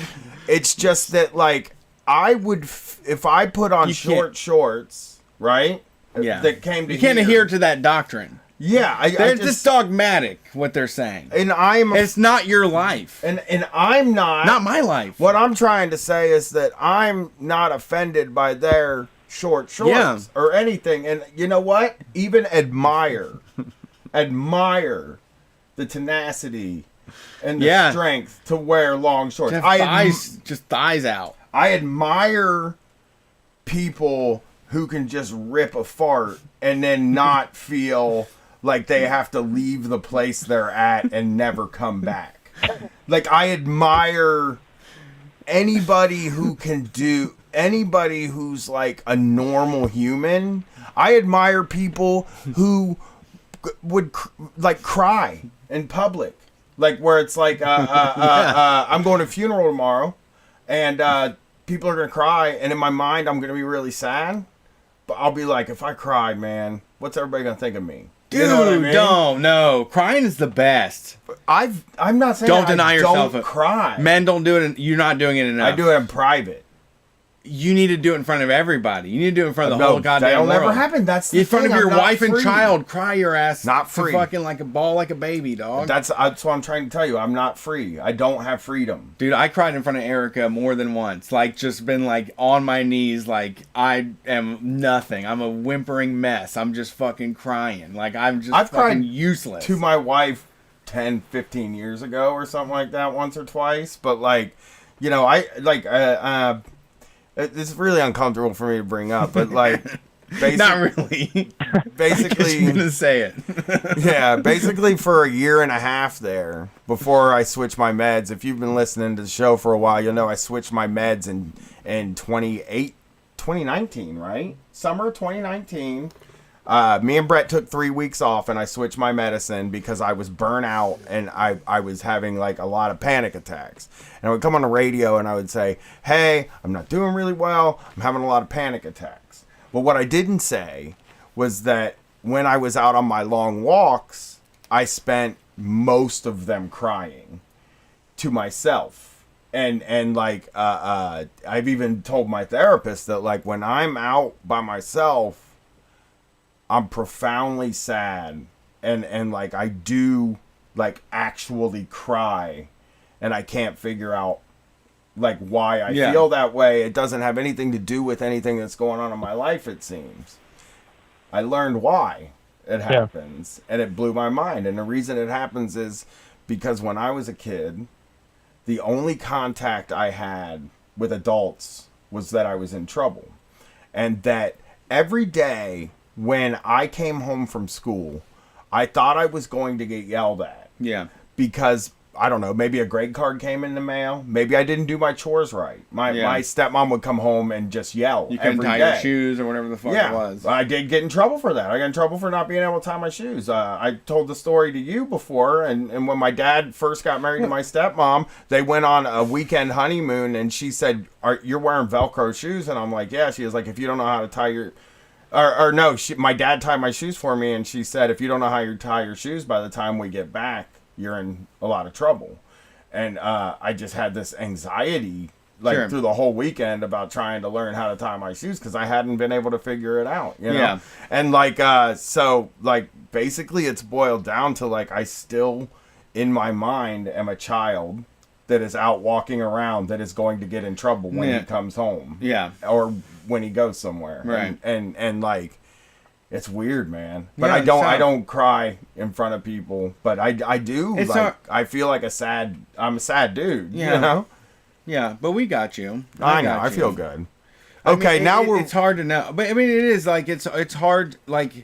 I think that's for me is the letting go, where there's people around me that I know I'm able to break down in front of. There's the thing about what me and you have done is we created a family of people that are kind of related and half related and know each other, but we're really down for each other and into making sure that everything is going well for us and working on the best parts of life. And it's really hard to understand that what you came up in was not satisfactory, and it's really hard not to go back to it and really harp on it and just say Like it's part of the spite I have towards young, like the 3, 6, and 7-year-old that are they're 4, 7, and 7 now. The 4, 7, 7-year-old that are around me all the time now. I have a healthy amount of spite for them because their life isn't unloved, and their cries don't go like unheard. And I get down on their level, and I ask them and talk to them, and they aren't just punished into oblivion the way that we were. Like I remember, just like, the way that I existed as a young person in the 80s and 90s was just not getting in trouble. I knew how to be slick. I knew how to get by. I knew how to, like, you walked right into the punishment. You were the bad kid. And I was able to say, like, I'm not a Brian, so leave me alone. Yeah. Like, that's what a lot of this comes down, like, it's the genesis of everything, man. It's like what we've been thought to believe is normal and regular, and none of it is good. It's just an odd thing that like that kind of, like, when you're a parent, for all the parents out there, like, just remember that, like, people are going to carry stuff through their whole life. Like, my therapist said I should talk to my dad and tell him I think he's an asshole, but he also said that, you know, I know for a fact that you're real confrontation averse. Yeah. And that you're not going to do it. So, you know, it's one of those things. So that's what I'm working on. But I'm sorry. I didn't mean to take you off the call. What I was getting at is I will never be free. I will never be a free person. I will always be confined by what I deem to be some unnatural and odd socially acceptable standard. And I like the bodhisattva will not achieve nirvana in order to stick around and try to help him achieve his own personal bliss. All right. We're ready for you now. Sorry about that. No, you guys are all good. That was great. So I've been listening to you guys since about the time that you were talking about, since summer of last year. Right. Cool. But the first time I ever heard of you guys, I came out and saw you at the live show you guys did in Seattle here with Minion Death Cult, and I know you guys did. You guys got me back into Korn because you were talking about Freak on a Leash. I hadn't listened to him since middle school, but me and John. So I've been listening religiously since. Then, and finally, I feel like I have a story worth calling in about. I just a couple weeks ago drove from Seattle, Washington to Jackson, Mississippi, first during the coronavirus, and then on the way back during the beginnings of like the countrywide, riots and then protests, and got back to Seattle like just in time for the riots to start. So what? Which is, can I ask you? I want to ask you very first off, real quick. I just went to the country yesterday. I drove out about an hour out of Columbus, and there were Trump flags every 10 feet that said stuff like, Trump, no more bullshit. There was a lot of Trump. 45, and a 45 is a gun as well. Yeah. Oh, man, my wife was so innocent. Real quick. She didn't know? No, listen. My wife was very innocent, and there was a house with like 8 Trump signs on the outside of it, but one of them said LGBTQ. And she said, me and Gwen drove out here. We saw that sign. We were like, I can't believe, an LGBTQ person would be for Trump. And I was like, I'm going to tell you something. It's going to break your heart. And she's like, what? And I was like, they mean liquor, bacon, guns. What's the T? I can't remember what the T is. Liquor, bacon, guns. And she was like, that's really what it means. And I was like, yeah. She was like, oh, I hate these people. Right. Like, it was just like she didn't understand that, like, that, because I've seen the meme. I know what that is. Yeah, I haven't it's seen liquor, it. bacons, guns, and Trump. And then Q is QAnon. Yeah. And John F. Kennedy Jr. Jesus. They love it. They think it's genius. So did you see a lot? What did you see like on the road when you weren't in, sort of driving through cities or populated areas? So, first, we went through like Montana and Wyoming was like the first, few hours of the trip. You didn't see anything. I want to go. But once you get down into like Missouri and Arkansas, I mean, it's just like I remember from being a kid and going down there and visiting, right? I mean, there's Trump flags everywhere. I saw a couple of the LGBTQ flags you're talking about. We look it up. It's liquor, bacon, guns. My girlfriend had. It was me, my mom, and my girlfriend because we had to drive. So, long story short, my grandpa got not COVID pneumonia, but really bad pneumonia in the middle of this pandemic because he's just a fucking insane person. And so everyone thought he had COVID, and we just packed up the car and went down there so that my mom could take care of him because him and my grandma are pretty much on their own. And so, yeah, we saw all of that. But the most interesting thing was seeing how, like, the different states are handling all of this. Because, like, and I mean, so, we got into, like, Arkansas, and no one's wearing a mask. All through Mississippi, there's this, like, Kroger employees were wearing masks, but none of the people were. Yeah. And what was really stark was... That's a suburbs thing, though, too. That's more of a suburbs Everywhere I thing. go, I really feel like people think I'm a crazy person because I have a mask on my face. So I'm bold enough to go out in public and say, I don't want what's in your fucking mouth in my motherfucking mouth. they think that's crazy. Like it's stupid. Like we're going to quietly let 20,000 people die every single month until we can solve this thing happen, and everyone's just going to just put a mask around their fucking chin to solve the problem. Yeah.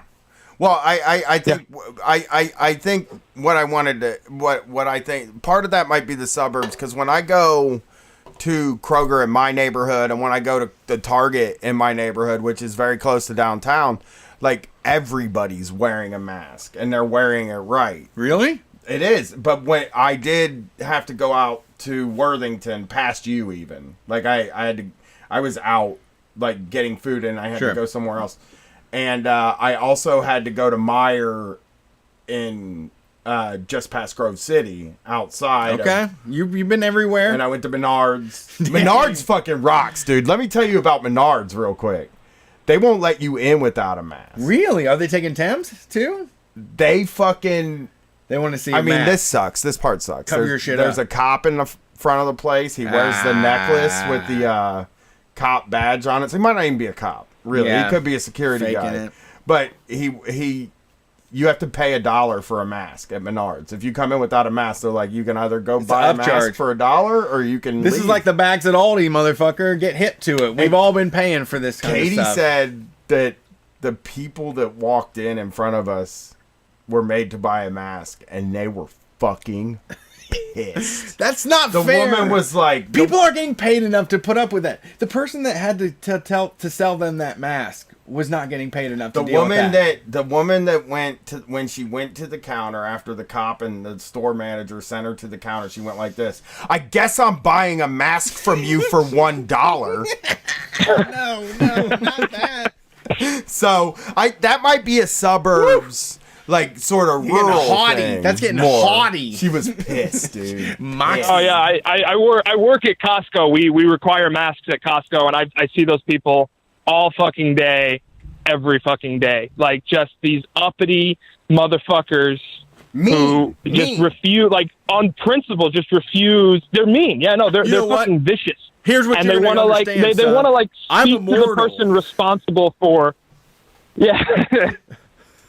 Yeah, no, it's insane. It's fucking insane because they immediately they're like, oh, I want to talk to your manager, and then they get to my manager. They're like, I want to speak with your. They're trying to work their way up the chain until they find the person at Costco, God knows where, who is. I don't know. I don't understand what their plan is. Like why it's not worth their time just to throw on a fucking mask and go inside. No, they want.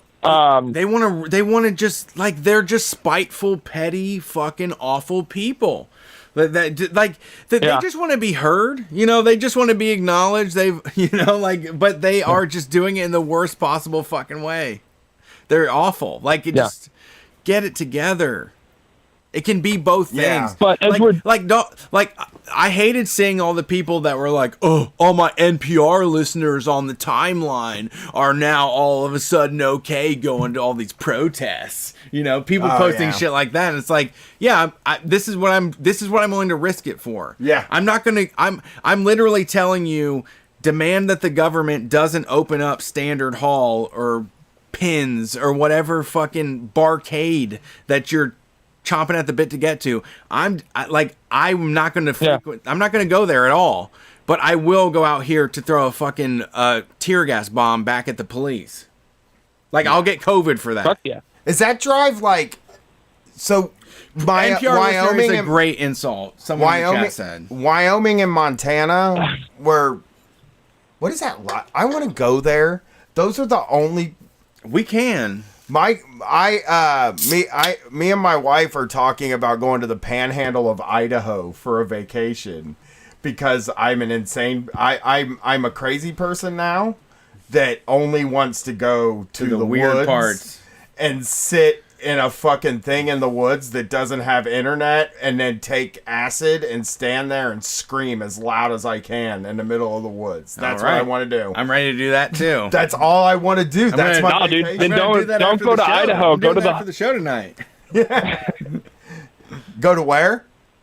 Go to the Hoh Rainforest in Washington. I mean, I've got a chip on my shoulder against Idaho because the last time 2 times ago I was there, I almost got arrested on drug charges for like my friend's Adderall that was sitting in my car.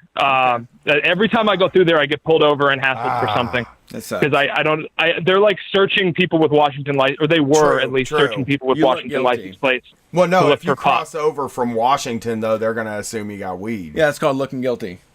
Well, yeah, just being a person. I do look guilty. Yeah, you look guilty. Yeah, everybody looks car guilty with like a weed. No, but on it. The funny thing, there's been some. I can tell you where they're taking. Oh, go ahead. He drives. What I've been trying to say is, I've seen like all through Missouri and Arkansas and Mississippi. No one seems to give a fuck about the quarantine or the lockdown. And then we got into Louisiana, where they had like the second highest, I think, death count of anywhere except for New York. And literally, I mean, the whole fucking state is at home. It's vacant. Wow. And so I think what it really takes is like people have to know people that start dying. Like it's really, really dark to see across the country, no one taking it seriously until you get to a state that's been hit really hard.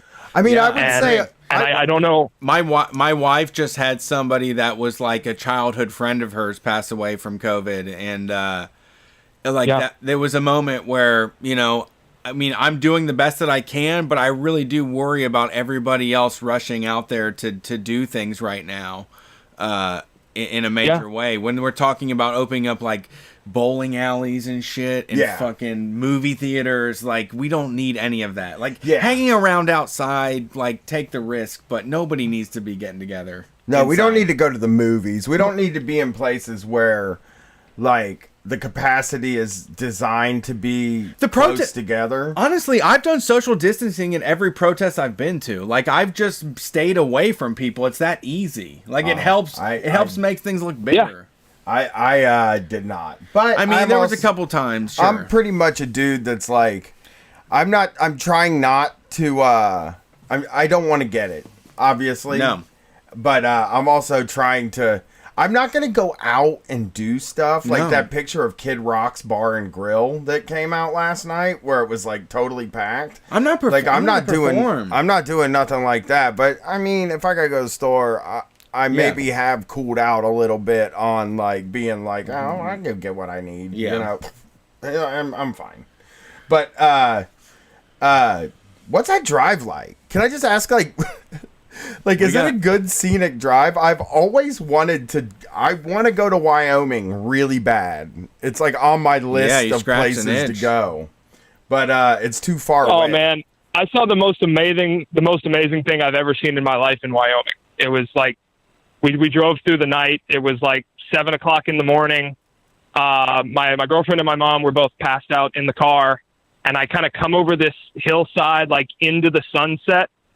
and it was just this. I've never seen anything like it. Like huge purple streaks of lightning coming down all around the car, and not a fucking sound. It was silent. I don't know why. Like I had nothing on, but it was just like barely dawn, mountains and like high, because Wyoming's bizarre. Like you're like 8,000 feet up or something, but it's like still kind of flat and just desolate.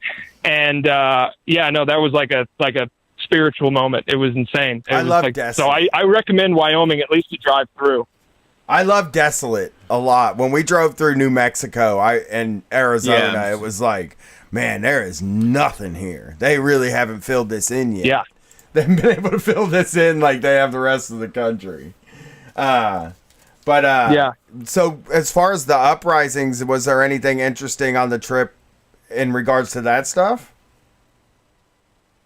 So I didn't really, I mean, on our way back, we were coming through Salt Lake City and we were hearing about like protests going on like the day we were coming through, but we were just done with the drive. But basically I got back Saturday during the middle of like kind of the worst day of, the quote unquote, like worst day in Seattle, where they, it kind of looked vaguely like the WTO protests. Yeah. So we basically got back, and I got a call from a friend of mine who was like, yeah, I'm at the protests and things are starting to get kind of dicey and my plan is to bus out. And so I ended up driving into Seattle like 4 hours after we got back from this drive to try and find him and pick him up. But yeah, no, that's, it's just been, since I got back from this, it's just been watching, like the protests cover Seattle and then the formation of the Chaz. Yeah. And, at the same time as all of that, I work for a community radio station. Uh-huh. And I got sent to cover, the protests and everything for it. And then immediately after that, I don't think it's even related, but it's really like crystallizing some shit for me. Like this community radio station, one of the only local places that does like, reports on local stories, and kind of, it covers it from a real, like progressive, like social justice mindset. Like they've been covering all of the ICE detention center stuff. And, I basically got a call and they're like, yeah, we fired the news director and, shut down the whole news department. And instead of that, now we're doing, an hourly BBC world news broadcast. No, thing. Really? That's so sad. all their coverage and of the other people who'd been, who like volunteer there, had been, out there recording stuff for the dude, for Rob on the protests. Rob from WCRS put on a gas mask down there and recorded like audio of people. Like our community radio has done like a phenomenal job of getting the voices of the people out there. It's fucking bullshit. That's awful. Yeah. Yeah. No, it's a huge bummer to see, because I mean the rest of the local news coverage of it has been just, I mean, from the start it was, riots, hit down, looters destroy downtown Seattle, and it's been very like, and then after that, it turned to really dismissive of the pro. So at first it's like, oh, they're scary. And now it's like, oh, look at these stupid kids with their, autonomous zone, which it's not perfect. Like it's got problems, obviously, but just what they've accomplished is incredible. And to see literally nobody talking about it in a remotely serious way and like really having a discussion about it is, and I guess this is the way it always goes, but this is kind of my first foray into this kind of politics, because I'm still pretty young. I mean, I'm like 23 years old. I haven't really had a chance to be involved in this way. It's new for me. I went down to Occupy Wall Street 10 years ago, and I thought we were going to take over everything and make a better world for all of us, and most people weren't in agreement with that.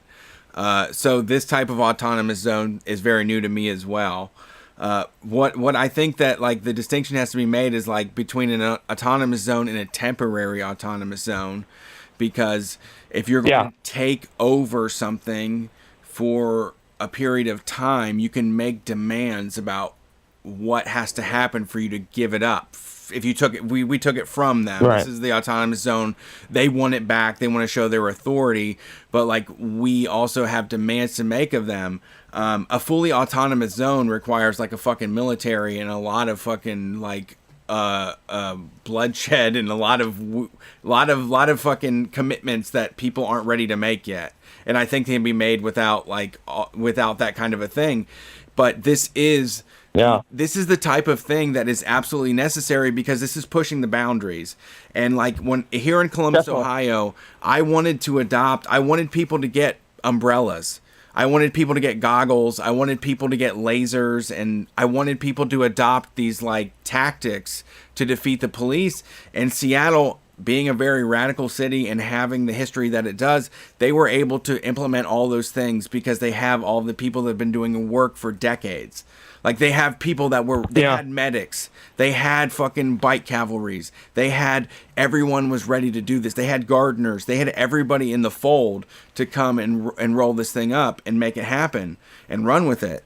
And at this point, it's a matter of like popular opinion behind the idea of people running with what they want to do if it's not harmful to anybody else. Can you shut down this autonomous zone if they aren't a disruption to anybody that can have a say about it? Anybody within earshot, has nothing bad to say about it. Like that's where we're jumping into. And with like the digital landscape the way it is now, it's not just like watching these conversations on TV anymore. We are actively involved with them every single minute of our lives in the way that we post, and it's resulting in change at a rapid process that is like, motherfuckers, they killed that. I don't know his name, and I feel ashamed that I don't, but they killed that fucking guy at Wendy's last night in Atlanta, and they burned it this morning. Like, there was no turnaround. Rayshard Brooks. I actually just wrote that on my name, so I wrote it on my arm so I wouldn't forget his name. Rayshard Brooks did nothing wrong, was bothered, and then killed by the police. And they got... I mean, they made their like we are making our voices known. They can't stop from doing this. There's nothing that's going to prevent them from doing the same thing that they do, which means that like we're in a rock and a hard place. They're going to keep doing what they do, and we have to find out how really about it these like fucking Hillary Clinton and Elizabeth Warren and Pete Buttigieg fucking liberals are. Bernie Sanders motherfuckers. Like, how down are you? Are you willing to do more than just vote? Are you willing to like live through a fucking transformative time in history, or are you just trying to do a passive thing where you have brunch and say the right opinion?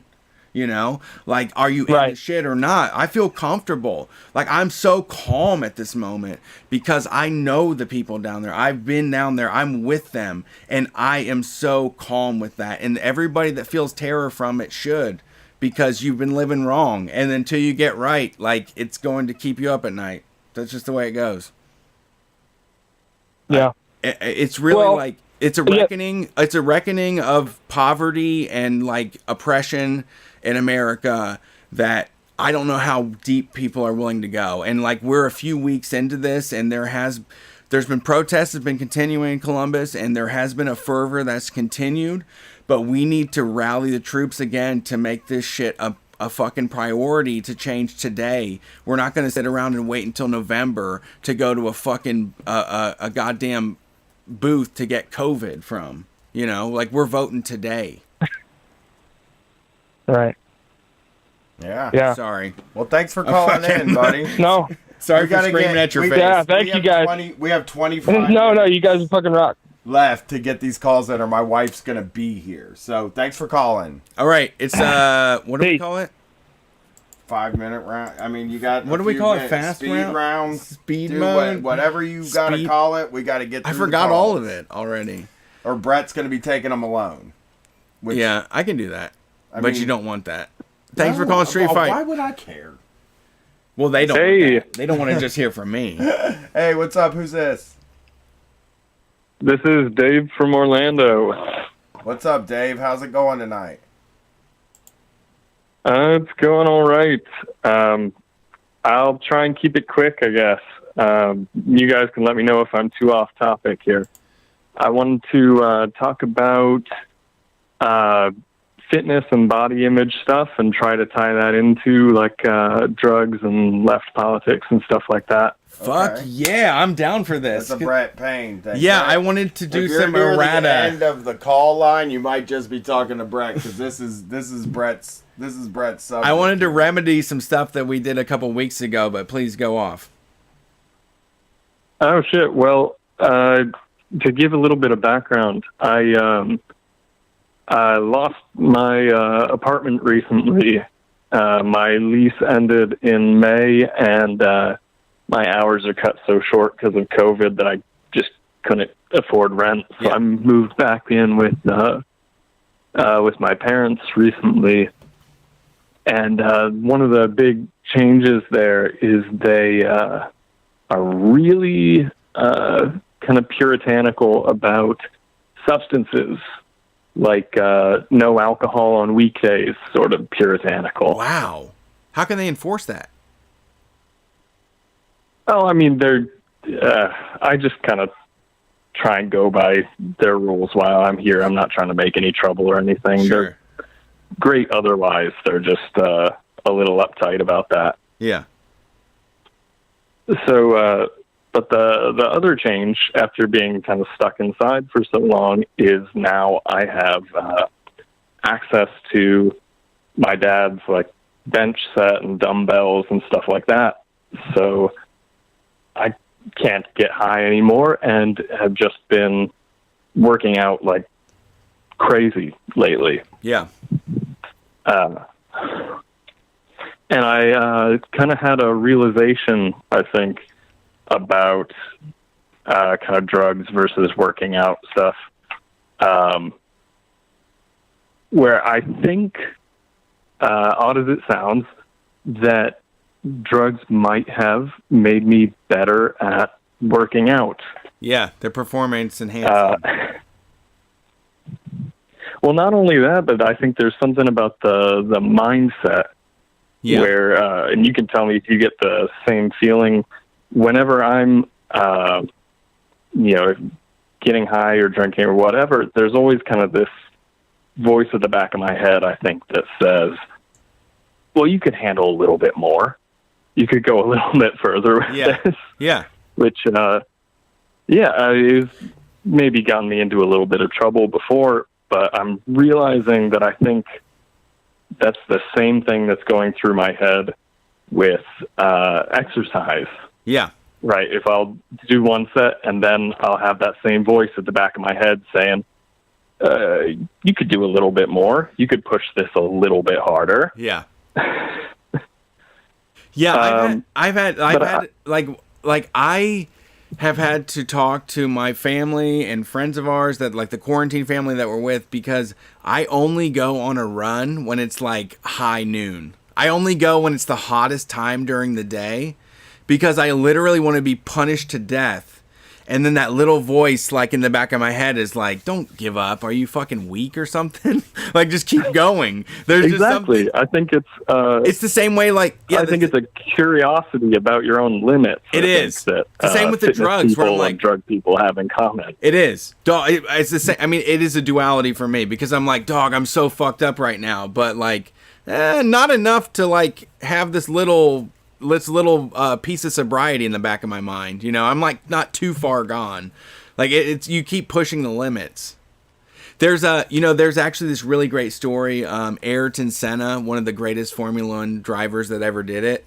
When he would work out, basically what he would do is he would put on his full race suit with the hood and the helmet, and he would run until he passed out.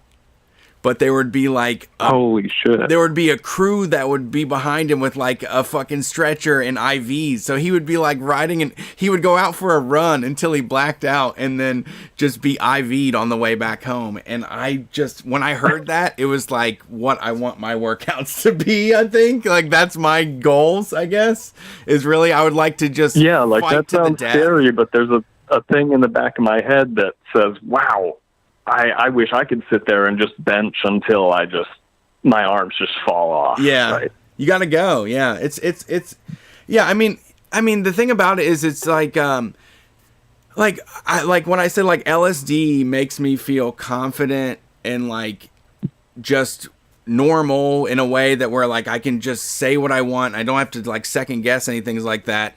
And you're feeling it's very selfish in a way where you're just full ego and you just think that, you know, you're on one and you're like everything's going your way. And the same with like working out is the same where you're just deciding like I'm going to spend time on making sure that I can run like 3.5 miles. Like I don't know why it's necessary, but like it feels like an accomplishment or something, you know. And we were talking about it a couple weeks ago, and I really did want to make sure that like we weren't trying to be fat phobic about anything. And like when you were talking about losing weight, Brian, Yeah. because like you know there's a like I'm a very unhealthy person that is thin, but like I eat sugar and alcohol all day long, which is not good for me. And there's people that look unhealthy but are actually way healthier. And there's the like when I got into when I had my daughter and I decided I want to be a good role model for her, so I was going to like start paying attention to physical fitness and my body and all that stuff. You know, I went into it, and then it became like this Adonis complex. It became, all of a sudden I had body dysmorphia, which I never had before. Like the fitness thing really fucks up a lot of people. But when you get down to it, just spending like some time during the day and trying to push weights up, like that feeling of just doing something, you know, that fucking makes you feel powerful is important. Like it doesn't matter what comes out on the other side, but like doing some powerful shit every single day builds confidence, and it goes throughout like your whole entire life. You know, when you sit down and push a whole bunch of weights up, you can go out into the world and feel, you know, some pride. Yeah, absolutely. And you mentioned the body dysmorphia or body image stuff. That was the other thing I wanted to tie it into. Yeah, was the difference between when I was kind of hanging out in more lib circles, being someone who dedicates a ton of time and effort and thought into, you know, that sort of thing, into fitness and all that, versus the same thing in left circles. And I definitely think you're right about people getting shit for being, you know, a little heavier or anything like that. But I think there's this weird other flip side too to what we call it, body acceptance. Yeah. Where when I was hanging out in these lib circles, I felt like I could not talk about this stuff at all. Well, right. I could spend hours out of my day at a gym, but I felt like if I brought it up, people would think I was being some like dumb meathead, or, you know, wouldn't take me seriously on other stuff, or have this kind of shallow understanding of, say, something like toxic masculinity, where instead of thinking about things like bottling up your emotions until you lash out or unhealthy things like that, people would see, oh, you work out and you shouldn't be like that, because that's part of the masculinity thing. And it wasn't really until I started hanging out with leftists a lot that I actually felt like people would kind of take me seriously, say, for my thoughts and things, in addition to being able to talk about this fitness as something that I'm passionate about, and kind of being seen as a more well-rounded person. Absolutely. It's something that they've taken over as like something to be. It's like like Washington, D.C. was like that. When we lived there, everybody had some sort of a membership to a gym that was below a fucking fast food restaurant, you know, and like there was all kinds of mixed use gyms, and people were all about fitness, and like it's unattainable. Like we don't have any sort of honest conversation. People are just like, oh, try. You're going to get abs. But like for me, the way that my body works and the way that like I put on weight. I never was a person with abs or was lean. I was never a fucking ectomorph or whatever it was. Like, I'm not going to have abs. And there's no reason that I should be trying to do an as seen on TV fitness program in hopes that I get abs in 8 weeks when I haven't worked out for fucking 30 fucking weeks for 10 years. Yeah. Like, it's, and like, I don't, like, I have a lot of extra fucking breast meat and tissue that, like, would not be, it's like people make fun of, or like was a thing that, was an issue growing up. But at the same time, like, I can beat the shit out of anybody that says anything about it. So I do not give a fuck. Right? I just like, I know what I can do. And like, there's a really good book that I suggest everybody read. It's called Health at Every Size. And it was like revolutionary for nutrition. And I'm not like just being like a pseudoscientist. I do know a nutritionist. But really, at the end of the day, like, I tried to get my goal weight. I would do like the best diet for 4 weeks. And then I would eat 2 pizzas in the middle of the night and ruin my whole fucking diet for 4 weeks. And I went back and forth. But like what you found with like the way that your health thing has worked is like just eating better and doing more and being okay with what comes out on the other side is the key to everything. Like, yeah. I've never been turned off by rolls, dimples, none of that shit. Like, there's nothing unsexy about anybody's body that I've seen so far. Yeah, I mean, I'm not. Yeah, and I think if no, you go ahead. Go ahead, man. Oh, go ahead. I think if we're going to come in from like a left perspective and try to make this world where people can, follow whatever they're passionate about, that has to include the way that people want to look too, whether it's at any weight, any size, any level of fitness, whether you don't want to touch a barbell in your life, or whether you want to, the way I do, want to spend, 2-3 hours doing that every day. We got to let connective all of that. People think that like, oh, CrossFit is the answer to all your problems. Oh, Pure Barre, oh, Orange Theory. There's one thing. It's like, no, it's whatever makes you active and engaged and exuberant and happy about like the activity that you can do in your body. That's all that fucking matters. Exactly. As long as you're happy about, the way that you are, the way you look, the things you can do. Yeah, and it's beneficial. I mean, it's one of those things like, it really is. I know that people like, I think it's so easy for that, like all those people that hate on someone that's like, oh, just exercise your depression away. But if you're not doing like 20 minutes of walking a day and forcing yourself to do it, like you are missing out. Like there's just spending time to exert yourself pays off big dividends every time. All right. Sorry. Good call. Hey, thanks for calling in. I appreciate it. Yeah, if there's, I think, anybody in the chat or listeners who also like talking about leftism and fitness stuff, do you mind if I just plug my Twitter? Yep. No, not at all. Go for it. Go for it. Yeah, I'm on Twitter at LaborLifts. So I'd talk about unions and left politics and weightlifting stuff. Awesome. Nice. That's awesome. Love it. All right. Yeah, well, thanks have for a the good call. night. Really appreciate it. 3 more to go. All right. Great talking with you guys.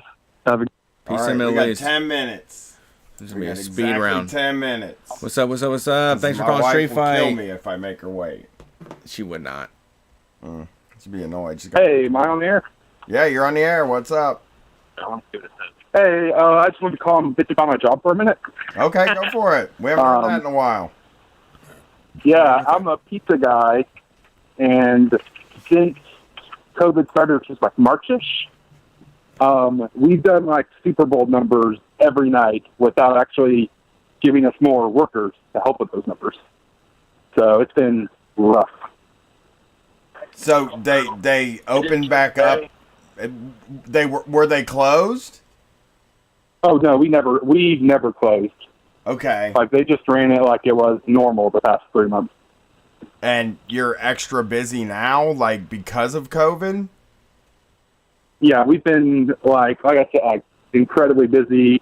We closed at 11, and we're still doing deliveries right now, like 30 minutes after. Jesus. So it's been bad. Yeah. Yeah, they just don't want to hire more people? Well, yeah, that is and the no one wants to work. Because, it's minimum wage, and you're out delivering pizzas to people and maybe getting sick.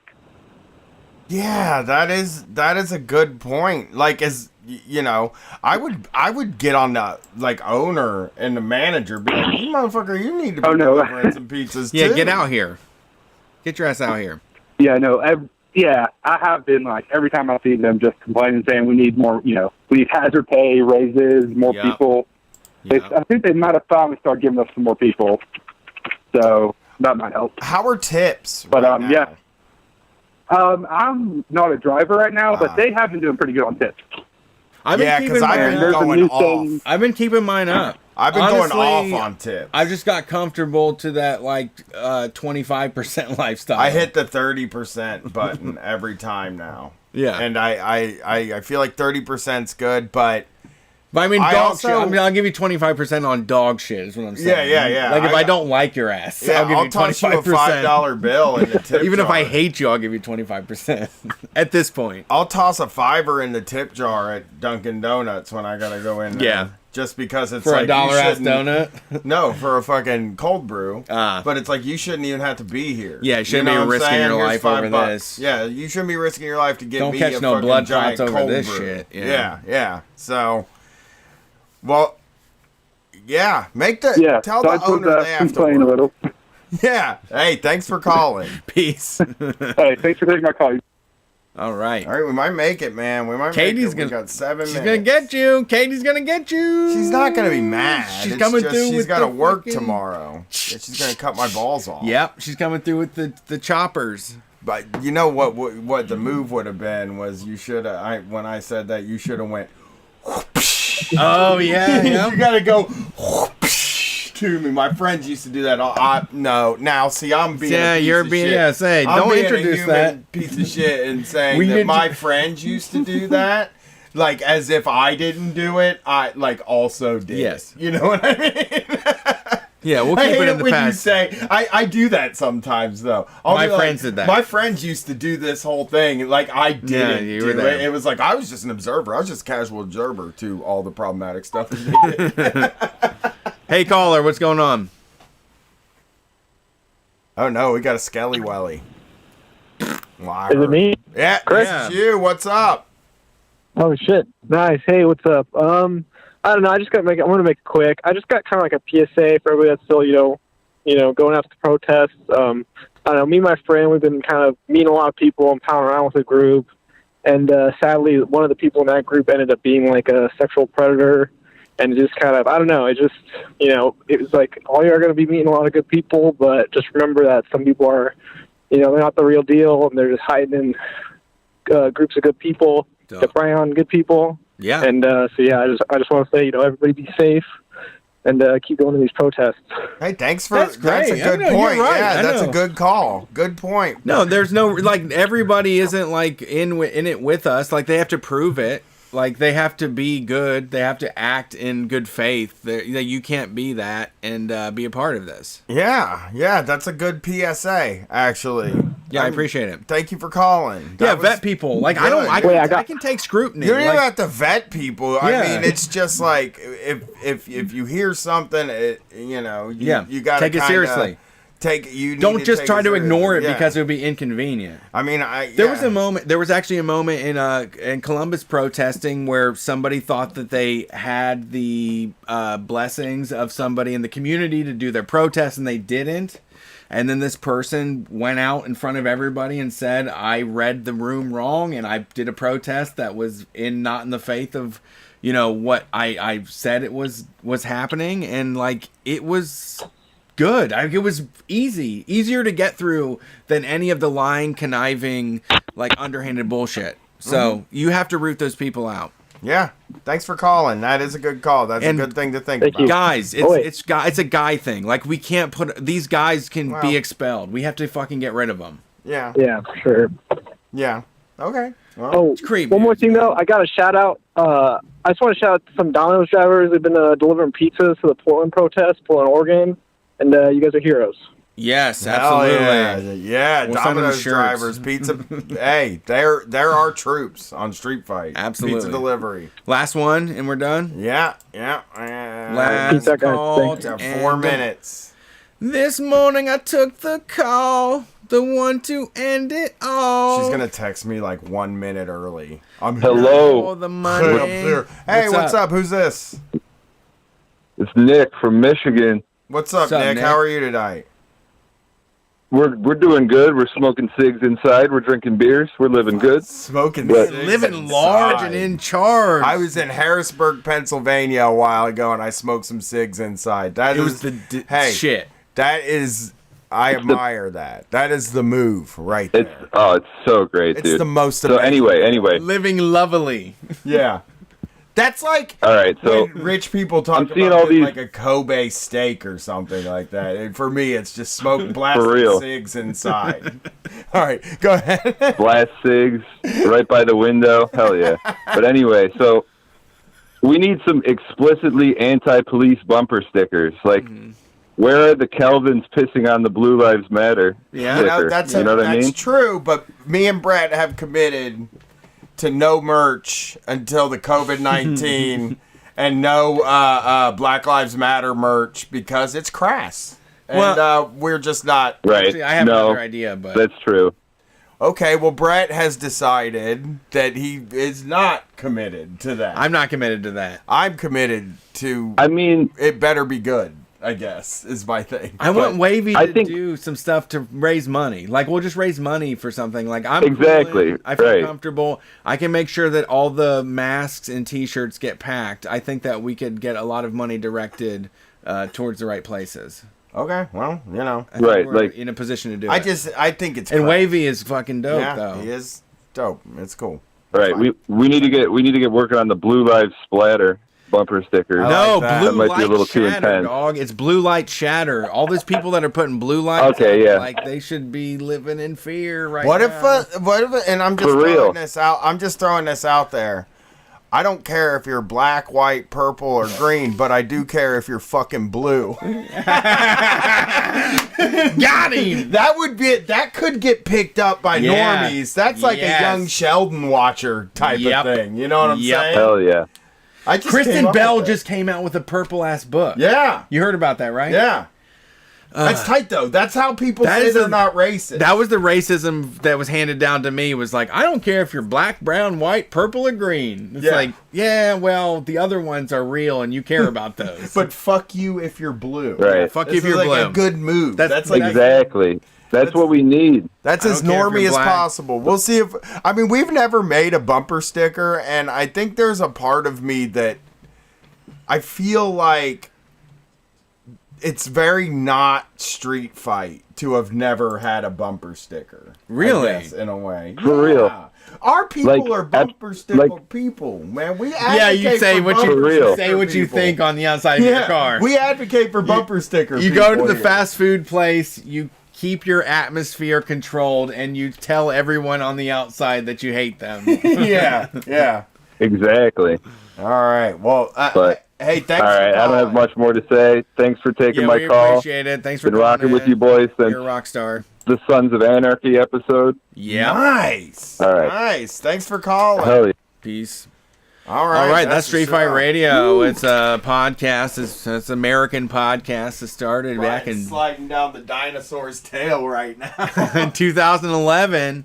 You know, Brian and I got this thing rolling, just screaming at each other's faces in the basement, and now we're taking calls from all y'all. So we appreciate everything that has come from this, and we expect to flatten this entire globe out until everybody's the motherfucking same, equal footing, and while we spread this mess across the U.S. If you're down for that shit and you want to be down for the cause, head to patreon.com/streetfightradio. We can get more.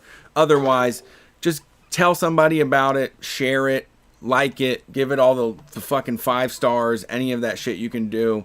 We're only trying to create dissent and disruption and put ourselves out of business so that we can relax and not have to complain about how fucked up and stupid this world is. So we'll see you on Wednesday. We are Street Fight. Peace.